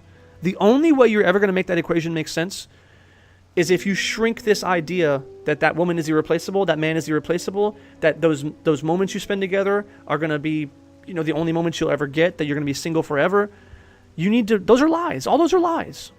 You need to remove those lies from your fucking brain to where that insecurity and all those problems get smaller and smaller and smaller. So when I say sacrifice, whatever it is, let's say 10%, 5% now, because you're going to be insecure, you're going to be lonely, it's going to be hard. It's going to be difficult to go dating again after you've been in a relationship or whatever. Especially in today's climate, dating is not easy. So it's not going to be easy for you, but it's going to be much easier to sacrifice that small portion of your insecurities that's going to hurt to have a better life, on a daily basis. So that equation is important, and that's why value is important. And now there's a question I'm sure a lot of you are wondering. We'll touch on this, and then I'll wrap it up here soon, I think is what I'm going to do. So we're going to touch on some of this. How do you get value? Right? We talked about the fact that I don't have any value. People feel like that. I don't have any value. I'm a loser. Here we go. Right here. Live in a shoebox, unemployed, single forever. No prospects. Spend time with your parents, but nothing, dude. Went to school, couldn't make a job, barely any hobbies, solitary hobbies, no meeting new people. What do I do? How do I add value? His life as her life, whoever it is. Their life has almost no value. That's what it seems like, right? I think we could argue that. Number one, that's not true. They have some value. I know it. I know for a fact they have some value. Whatever their hobby is valuable. I don't know what it is, but whatever their hobby is valuable to somebody. Maybe it's valuable to very few people, but it's valuable. They have thoughts and things in their brain that is valuable. They have a way of thinking, a way of acting that someone else values. Promise. Promise that off the top. But number two, let's assume it's very little value, right? So how do they get it? It's just about being yourself. That's basically it. It's about being yourself. Also, it's about, here's the word no one wants to hear, working harder, being uncomfortable, doing things you don't want to do, fighting through the fear and finding new things to do. I hate this. I'm almost depressed. You could probably just hear like the wind was out of my sails. Because there's no secret, and this is the thing that's going to they're not going to move. Anybody I talk to right now, most people, they're not going to move forward once they hear me say this. They were so excited. Whoever was listening to that conversation just now, they were waiting like, oh yeah, he's going to tell me. I'm going to get value. My life's going to be better. And they're waiting and waiting and waiting, and then I dropped the bomb. You have to do hard work. Just like with confidence. We talked about where does confidence come from? Confidence comes from effort. Effort comes from doing things and getting results. Results build confidence. It's the same fucking story. Yeah, we're back to square one. So, you live in a shoebox. Who's confident about a shoebox? Does that have value? Yes. Your shoebox has value. And I want you to know this. You get to add the value to that shoebox. Did you buy any plants for it? Did you mop the floors? Did you decorate? Did you replace the cabinets? Did you replace the nozzle? Like what is that place? In the shower, that place. The nozzle in the shower, it's like rusted. Did you replace that? Did you replace your toilet? Did you buy a new bed frame? Did you get the windows redone? Did you do anything? Because if you live in a dump and you live in a shoebox or whatever and you think it has no value, you're crazy. Because if you think, for example, that no one's going to want to come over here, that's the thing, right? That's the zero value. No one's going to want to be here. Like if my home is too small, a girlfriend or a boyfriend is not going to want to come over here. They're not going to be comfortable here. That's a lie. That is a fucking lie. And if they don't, You know what's beautiful about that? If they don't, then you don't add value. Find someone who does. Because the thing is, everyone's going to value something different. Now, granted, there are trends. Again, there are trends. And how much access do you want to that pie? Remember that pie we talked about of life? This is 100% of life. How much access to other people, to friends, to family? How much do you want? Because however much you're willing to work is how much access you're going to get. Because there is a man or a woman who will love you and live in that shoebox with you no matter what. They exist. Very small. You know why? Maybe they want kids. Maybe they want that. So what you're doing, though, is your value as a human being, right? Your value as a human being, that's always been there. Your sense of humor, what you like to do, your hobbies, everything, who you are is super valuable. But you know what's not valuable? What takes away value to some people? Might be living in a shoebox. You might find the most beautiful significant other, most handsome man, most beautiful girl, and all she wants or he wants is to have a nice house, is to have kids, whatever, and that matters to them. So what you've done is you've cut them off. You've cut them off, and they will no longer love you. They will never give you a chance, because even though you as a person may add this much value, quite a lot, but your unwillingness to get a better place, to find employment, to make more money, to become more successful, your inability and your unwillingness to do that is worth this much in negative points. So your negative points have just completely shit on all the value you do have. Your real value as a person. All your negative points are through the floor. They're never going to love you. Unemployed. Single forever, blah, blah, all these things. It's all your fault. You can increase your value to other people by doing simple things. Exercise. Right? No one wants to hear this. I think people should just love me for who I am, as you shovel in more and more food and you're fucking way overweight. Some people will love you if you're overweight. It's very common these days too, because everyone's overweight in America, especially. It's like 50%. We're up to like 50% of people in America are obese now. It used to be from like 35%, 40, 45, and now it's up to 50, I think. Everybody's fucking fat. So you want to be fat, find someone who loves you for being fat? Sure. For some people, that's not negative points. For a lot of people, that's very much negative points. So all your personality, all your things, all this, your hobbies, but you're too fat for them to love you. You can lose weight. That's it. It's not a thing about attack on who you are as a person. It's not to say you're wrong or that you're less worthy or that. No, there's nothing like that. And everyone takes it personal. They always want to be so sad sack about it. Like, oh, I'm so sad. You called me fat. I don't give a fuck. Go be fat. Go be the biggest, fattest, gnarly motherfucker you want. Hell yeah. I mean, shit. There are fat dudes and there's like fat streamers making millions of dollars. There are fat ass girls who are rubbing cake on their titties on OnlyFans getting paid. So, go fucking do you. But shut the fuck up about this. Well, no one. It's science. How would you say science? It's data. If you want access to the majority of the population to be friends, right? To be friends, to be a significant other, to relationships, for business prospects, for everything. You want access to people, right? This is whatever types of people. There's many types of people. I'm giving you those for whatever. So how do you get access to people? Increase your value. Or at minimum, decrease the negative value that you're accruing. So when you wear nice clothes, women like guys with nice clothes. Guys like girls with nice clothes. When she comes out, and it's not just tits and ass, right? Not just nice clothes is like, oh, my tits and ass are hanging out, but like a sundress. A lot of guys see a woman in like a nice, well-kept, no titties sundress, and like some sandals with her hair done with a little hat, whatever, like summertime. That's like an aphrodisiac. You know what I mean? That shit matters. That adds a lot of value for that woman. Guys in a nice fucking like button-up shirt with like a, nice pair of pants and shoes. Gorgeous. They're like, oh, wow. Now it's lies. See, here's what some people say. Oh, that's just lies. I'm just lying. I'm just fronting. I'm putting on this front. I'm doing this. That's just, I'm not going to do that. I'm not going to do that. Then don't fucking do it. Wear fucking what I'm wearing. Miss Maggie's t-shirt, fucking invisible hat and a chain, like random ass long hair. Like, what the fuck am I wearing? I just wear random shit. I have no style.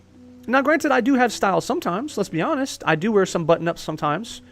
You know, I am Italian, so I like the button up with the top buttons open, little chest hanging out with the chain, like slicked your hair back. You know, hey, I do wear nice clothes sometimes, but I just like to wear stuff. Do I know for a fact, and I have to admit the fact that when I wear an anime t-shirt or a Pokemon t-shirt especially, you wear a fucking Pokemon t-shirt and gym shorts, and you think a grown-ass, beautiful-ass woman is going to love you? Excuse me? You think that sexy 25, 30-year-old, whoever old, beautiful mama is coming through and she has all her shit together and nice old tits and ass and pretty, you know, some Eva Mendes looking... You think Eva Mendes type women are going to come look at me? Fucking giggling and laughing and just kikiing with my friends, talking about Pokemon and shit is going to be attractive? Get the fuck out of here. I have cut 70% of the women on the population out of my dating pool completely, as long as I wear those things. That's just it. Not because I'm a bad person. They would love me, dude. The amount of women who fall head over heels in love with me once they get to know me and they realize the kind of person I am and I communicate with them and et cetera, list goes on. Substantial. I don't dress appropriately sometimes in public, and that limits my chance. That's a fact. I exercise. I'm not going to put my titty pics out there, but let's just say I exercise, I take care of my body. It looks fine. So that makes me more attractive to a lot of women. That's just something the way it is. Like that's just how it goes. You know what I mean? So like I do things that add value. I do things that take value away for some people. Because the same thing I just talked about, a Miss Maggie's t-shirt and a fucking hat, long hair, right? There are some women out there who look at that shit and go, wow, he's so down to earth. He's so approachable. And, you know, he's cute, blah, blah. You know, I don't have the fucking full beard, short hair. I'm a man, and I hate you, and I hate everything, and I'll beat you up. Women love that shit. A lot of them, anyway. So I don't have that look. I don't have that shit going for me, but I have what I like. I like this. So I do it. But you got to maximize that. And sometimes you got to be willing to sacrifice your own shit. Like, who do we got here? Let's see. Moved on. Went to school, couldn't get a job. Solitary hobbies, right? Your solitary hobbies. You say, I have solitary hobbies. Right? Go find different hobbies. Sorry, get fucked. Or go find communities where you do solitary hobbies. Solitary hobbies with other people. What does that mean? Painting is a solitary hobby.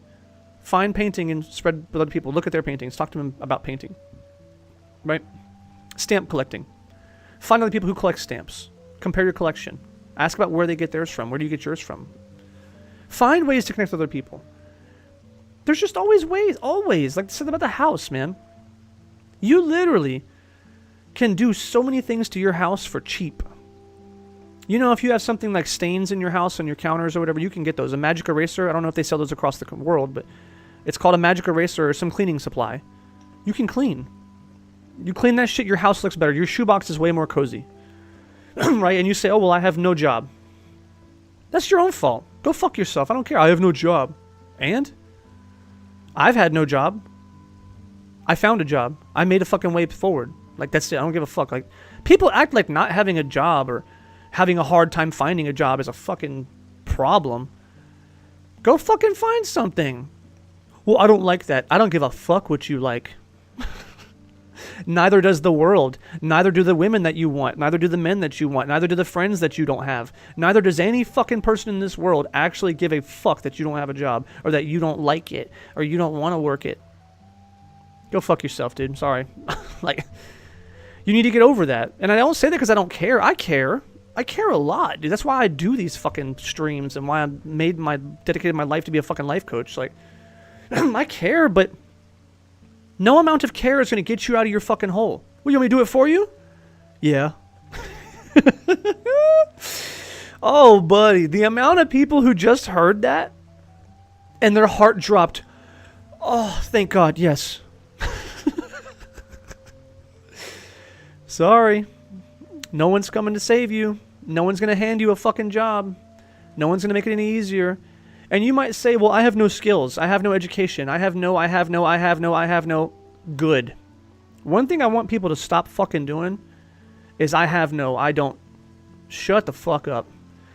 Like, I want you to... Here we go. I want you to tell me this. Let's do a little thing here. We're going to play a little game. All right? Let me get... We're going to play a little game. I want you to tell me all the things you don't have. And it's a hypothetical game. It's rhetorical. You don't have to actually put it in the chat. You can if you'd like. But anybody here, I want you to think about all the things you don't have. Just think about it, too. I don't want you to embarrass yourself or whatever. I want you to think about what you don't have. Let's say I'm short, right? I'm not very tall. Let's say I'm way too tall, right? I'm almost 7 foot tall. Let's say I'm poor. Let's say I don't have a car. Let's say I don't have a job. I don't have an education. I don't have a girlfriend. I don't have a boyfriend.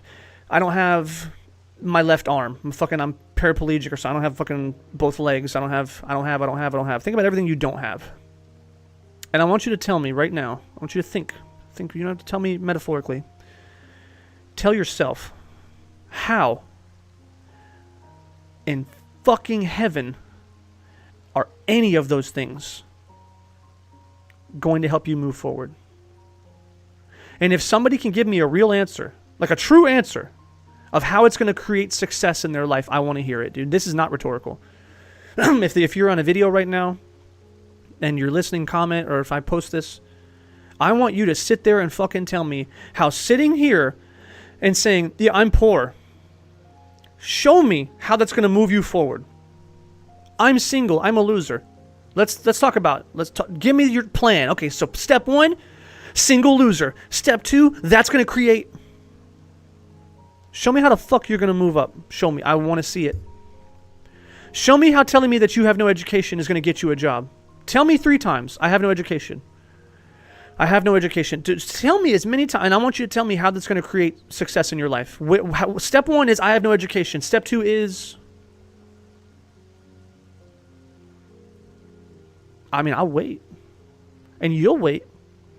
You'll be waiting for the rest of your fucking life for that bullshit to turn into something else. It does not turn into anything else. It's a black hole. It just sucks everything out of you. Shut the fuck up about what you don't have. You know what will turn into something? What you do have. That's what will turn into something. You know what you do have can turn into a lot of shit. Man, it can turn into a fucking tremendous amount of shit. You know what? Yeah, you're right. You know what you do have, Mr. No Education? The ability to learn things from other people.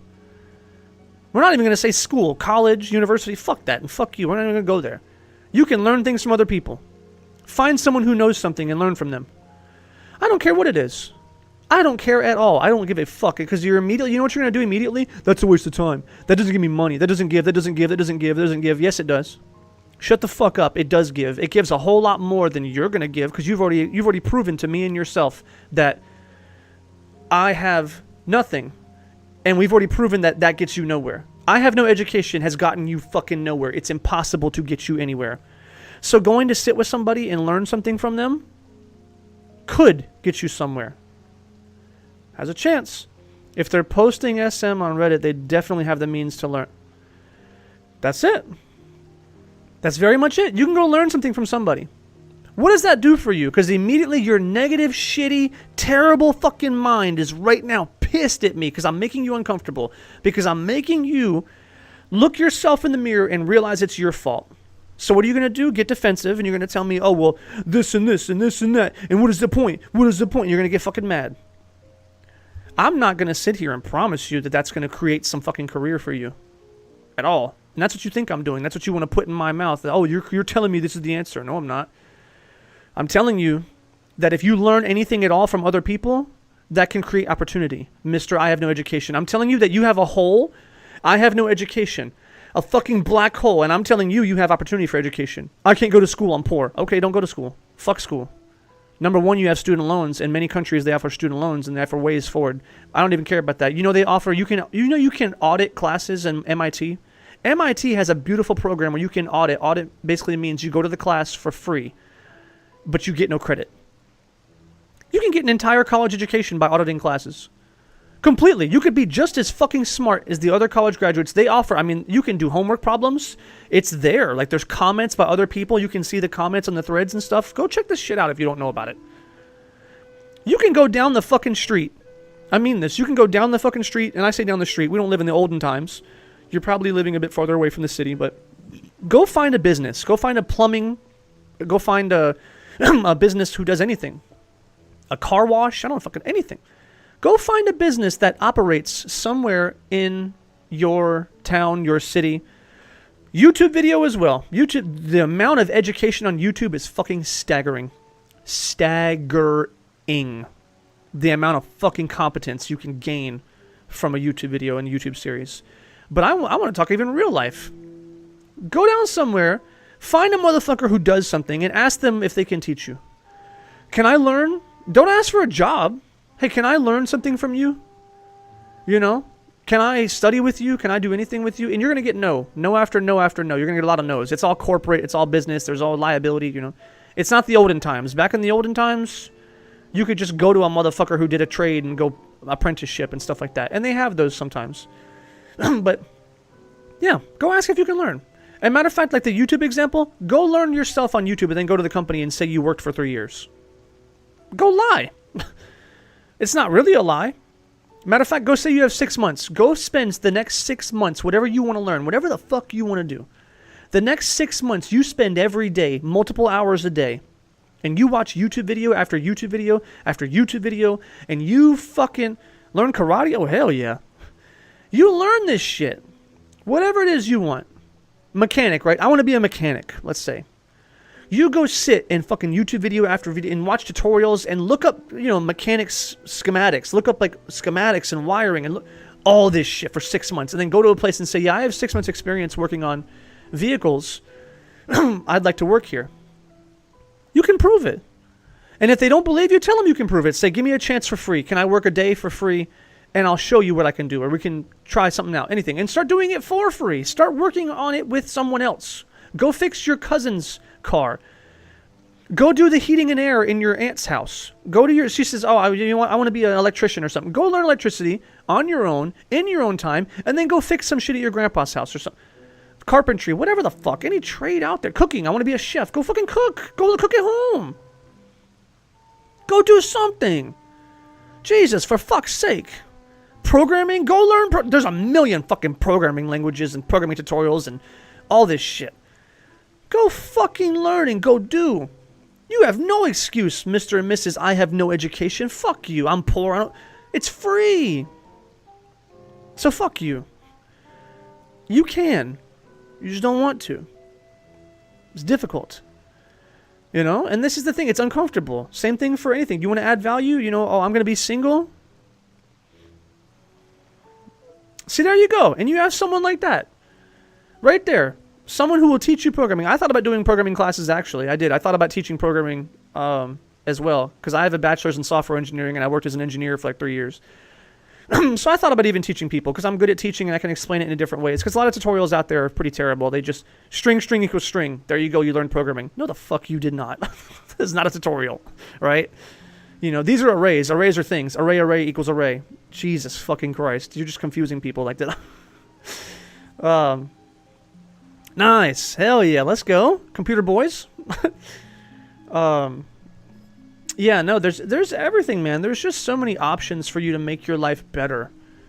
You know, I can't do things around the house, right? I don't have the money to fix up my window that's broken, so I just put duct tape on it, and I just have a shitty house because of that. You need a better job. Hands down. That's it. And people get so fucked about this. Like, oh, well, I don't know. I don't have a way forward. Yeah, you do. Get a better job. I don't know how to get a better job. And I get it. It becomes huge. It's massive. This, I don't have this turns into I don't have this. It's a domino effect, right? Because to do one, you have to do the other, right? This is why it seems so big. I want to fix this fucking window in my house. Turns into I don't have a job, which turns into I don't have education, which turns into this, which turns into that, which turns into... So simply fixing this turns into this. You just got to go from the bottom. And this is something I can talk more privately with people if, you know, it's sort of a personal thing. Where do you need to start? Because I can't give you generalized information. You Yeah, one hurdle seems so massive and your brain freaks the fuck out and shuts down because you can't handle that pain. As soon as you start thinking, and you'll notice this in most people's lives, I'm sure you guys can remember, like the last time you thought about doing something, fixing something, you had a fucking breakdown and you went and drank. Or you went to sleep, or you started watching TikTok, or you did something to get the fuck out of that pain. Because the second you thought about fixing one thing, it turned into this, and you said, no, no, no, no, no, no, no. Your brain said, I got you, bud, I got you. Your brain turned the fuck off immediately. It do be like that sometimes, to be honest. That shit happens, but it's about starting with what you can. And this is the problem, though. Step one might be get a better job, which means then you have to look at the jobs available. This is the next step that you get fucked on.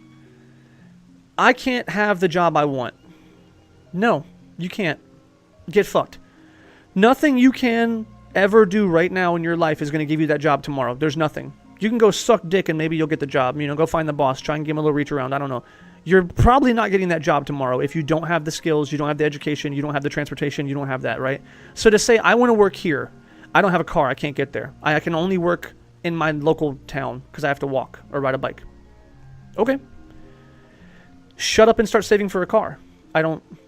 That's it. I don't give a fuck about anything. Well, I can't save for a car. I only have $20 left over every single month. And okay, $20 is $20. Sorry. And realistically what your answer is not the $20 problem. Get a second job. Go work 2 shifts. I don't want to work 2 shifts. I'm tired. I have kids. I don't give a fuck. Sorry. Not sorry. You have only one way forward. This is the concept of when you tell someone that they can, they say, no, I can't. Because if I tell you, right? Like if I told you, for example, there's $100, so not 100, let's say $1 million. If I said there's $1 million behind this door, and then I put a fucking flame machine in front of the door, and I said, go get it. I can't.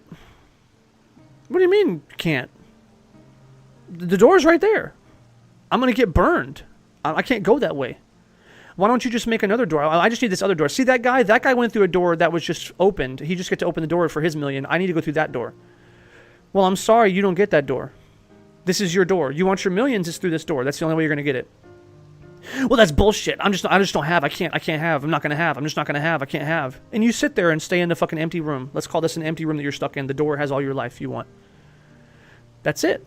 You will live and die in that room. Because you keep telling yourself that you can't get it. It's there.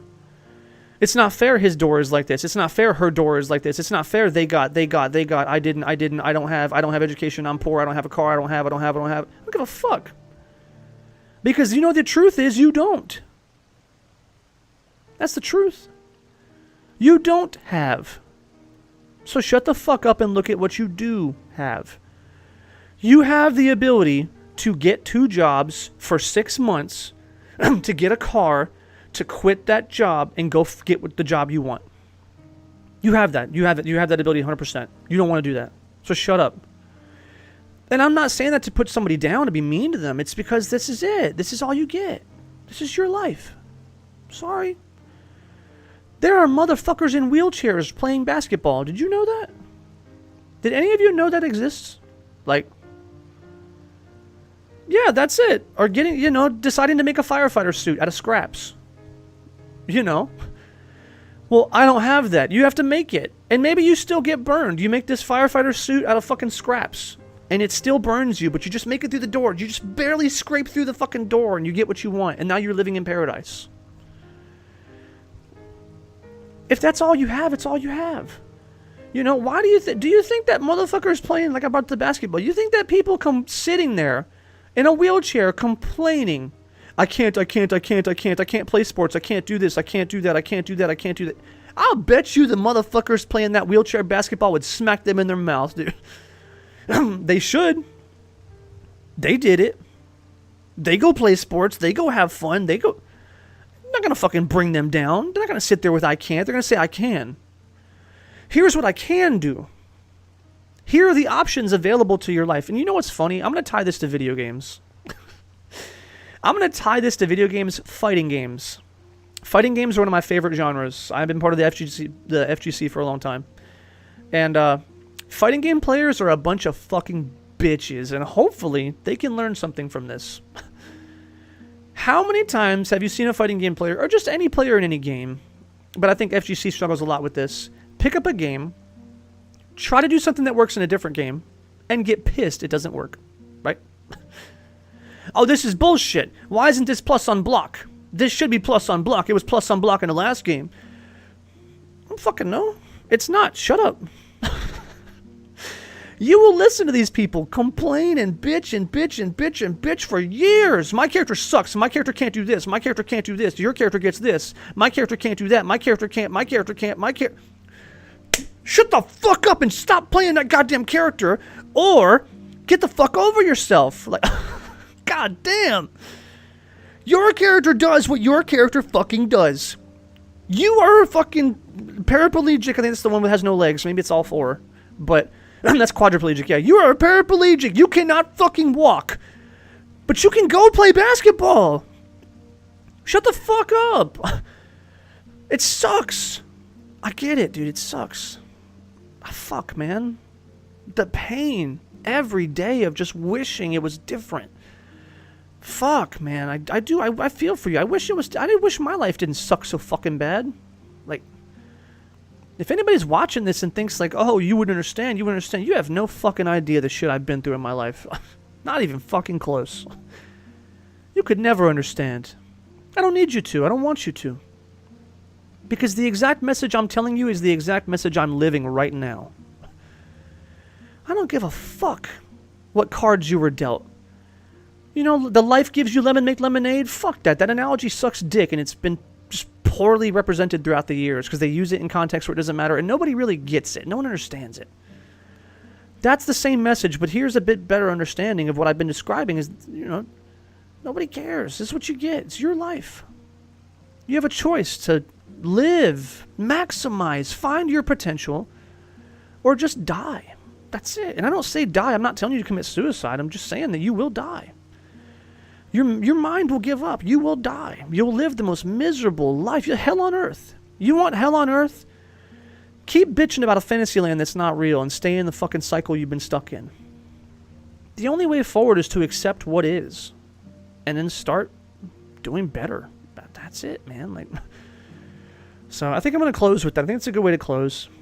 And it goes back to value. It goes back to everything I talk about. You know, I don't have, right? For example, what's the new thing with women?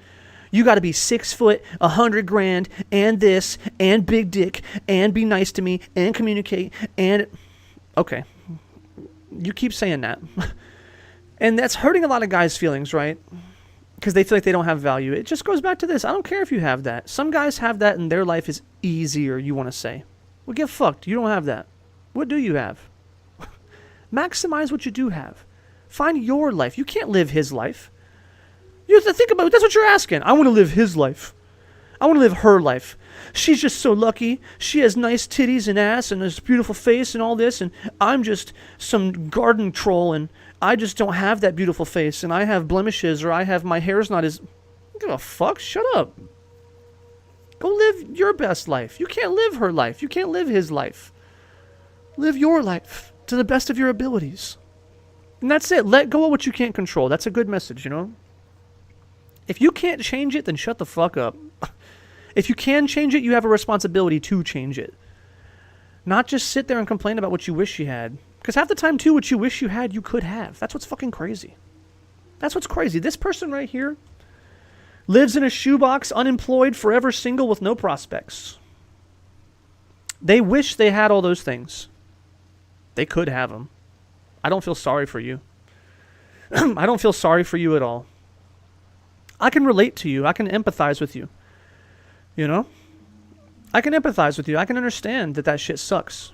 I don't want to live like that. No one wants to live like that. But you can. Like,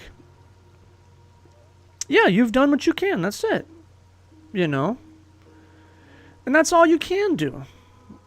Hey, that's it. You know you did your best. And doing your best is a fine line. You know where you draw the line? Because some people wonder, well, did I do enough? Did I do enough? Did I do enough? When doing your best is reached a limit, and here's the limit, is when it starts making you unhappy. Doing your best is doing everything you can to make someone's life better, to make something work, to help someone out, to work out, whatever it is. Doing your best is whatever the fuck situation you're in. Doing your best is that until the moment you're being affected negatively. Until it brings you down, good. The second you're unhappy, the second you feel tension, that you feel unpleasantness and unhappiness, you're not doing your best anymore. You're hurting yourself. You're confusing doing extra, doing unnecessary, putting unnecessary pain in your own life to help someone or to make something work as doing your best. No. Suffering is not your best. If I asked you, I want you to make yourself miserable, is that living your best life? No. You would say that's stupid. No, that's not good. Being miserable is not my best life. It's a bad life. So the second you keep telling, I'm doing my best for this person, and that matters. I don't care if it's your parents. I'm doing my best to make my parents happy. Fuck your parents. You think you're doing your best, and you might be objectively true that you are doing what's best for their happiness. That doesn't matter. It's what's best for you. So when you say I did my best, no matter what the context is, it should be I did my best for me. I did my best to make, and think about the parents example, because someone might say it's hard to do whatever. How do I understand that? I did my best to make myself happy because I want my parents to be proud of me. But I have to be happy. I have to be happy with what I'm doing. So you do your best. Your best is I got a, A on a test, and I got a C. I'm okay with that. I'm happy with the C. They're disappointed in me. Oh, well, that's fine. I did my best to make them happy. My best is everything I can do up until a point where I'm hurt. And I would have been hurt if I suffered through trying to get that A in that last class. It would have destroyed me mentally, physically, caffeine addiction. It would have put me down a path where I would have had all these consequences for them to be happy. But I got 3 A's and a C, and I'm super happy. And they can be just as proud as they're going to be. That's doing your best to make them proud of you. With anything. I want this girl to like me. I want this guy to like me. I'm going to put my best shoes on. I'm going to, dress my best. I'm going to exercise. I'm going to try and be my best version of myself. I'm going to try and be happy with them and be nice to them. But the second you have to do something you don't want to do, be uncomfortable doing something, be unhappy, they're trying to force you to do things you don't like. Nope. Now you're just a slave. You're just doing whatever the fuck they tell you. You have no self-esteem. You have no confidence. You have no belief in yourself. And you're doing your worst. You're hurting yourself. That's doing your worst. Doing your best is maximizing your happiness. And again, it goes back to this. We were going to repeat ourselves. That goes back to, the negative, right? That portion is going to become negative because you're going to think, oh, I don't want to be lonely. And we already talked about that. So anyway, I love you guys, man. As always, I love being here. I love hanging out with you guys. And, hopefully you guys learned something good. Well, this is actually a good morning. I'm about to go have some breakfast. I'll be up for another 10 hours, something. So this is actually my, yeah, basically. That's basically I fall asleep, and I might fall asleep at, let's say 7 in the morning, something. But, it's been fun, man. And I'll try, I try and cut up videos. So what I try to do as well is every week I might do once a week. I think for now my schedule is going to be once a week, and I'm going to try and talk about some things. I'm on YouTube now. I went YouTube Live, and I'm going to just cut up some things I think are meaningful, and I'll put a video once a day. Try and see if I can find once a day. Just upload a little word of wisdom, and then next week we'll talk about something. Try and find some words, and then we'll see how this goes. We'll see if I burn out. YouTube, I got you. I can pull this up. I should be able to pull it up. I freaking hope so. Let's see.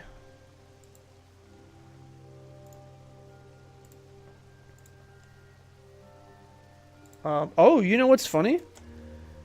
You get some of the things too. You're gonna get to. There's a backlog back when I used to play video games. So if you do want to see some of that, I left a lot of that there. I wasn't gonna take it and get rid of it. So since you weren't here back in the olden days, when I would stream video games and stuff, there is a funny backlog that you can kind of have access to of some of my gameplays and some of my playthroughs. And listen, I think I might want to go do some playthroughs, right? I do think that maybe I'll end up doing some playthroughs, maybe play some games again. I don't know, right? We'll see. The life coaching is so important to me right now. It's what I want to focus on. I don't want to burn out. I don't want to sort of go too far into a direction that's not important, right? I kind of want to dial in on what it is that means the most to me. But we may end up doing some video game playthroughs sometimes, just hanging out. So, we'll see. But, anyway, you guys, I'm out of here. I love you, as always. Take care of yourselves. I mean that. Take care of yourselves. Oh, nice. Thanks for the subscribe. Appreciate that. And, yeah, if you know anybody, you know, spread the word if you want. No pressure, obviously. Not everyone's ready for advice or whatever. It seems weird. It's uncomfortable because then maybe you're telling them, oh, well, you think there's something wrong with me. So I know sometimes sharing certain videos is always weird, but hopefully, yeah, we'll make the world a better place, man. 1 week at a time. So. Oh, well, all right. That works. You know, I appreciate that. No pressure, though, by the way, yeah, because it's not about being famous or anything. It's just about more people. You can help more people, you know. And then because I like truly what's going to matter the most in the end, once we begin to grow, once things, you know, help. This Reddit post is going to become a real person, you know. This Reddit post is going to become a person in the chat, and we're going to be able to dive in and really help people. So we're just in the beginning phases, you know. So this whole social media thing and coaching on Twitch is it's all a little new to me. You know, video games are a bit easier, but I think this is important. So anyway, I'm a long goodbye kind of guy. I'm not. And I'll sit here and talk for another fucking 20 minutes. It turns into an hour. I just can't help myself. I love it, dude. Conversation is like fucking it's too much for me. I love people, so I gotta force it. Hard stop. Good night. I love you guys. Be safe. Be awesome. And take what I teach and you teach it to other people. That's the thing, too. Don't preach to them. Don't do whatever. But if you can learn things from me, that's good, too. Because I'm not the only one who can do this. Anybody can help anybody. I just give you some knowledge. And you take that into your life. And, you know, you make the world a better place. Not me. We do it together. It's a wave. Okay. I'm out. Goodbye. Take care of yourselves. I love you. And I'll see you in the next one.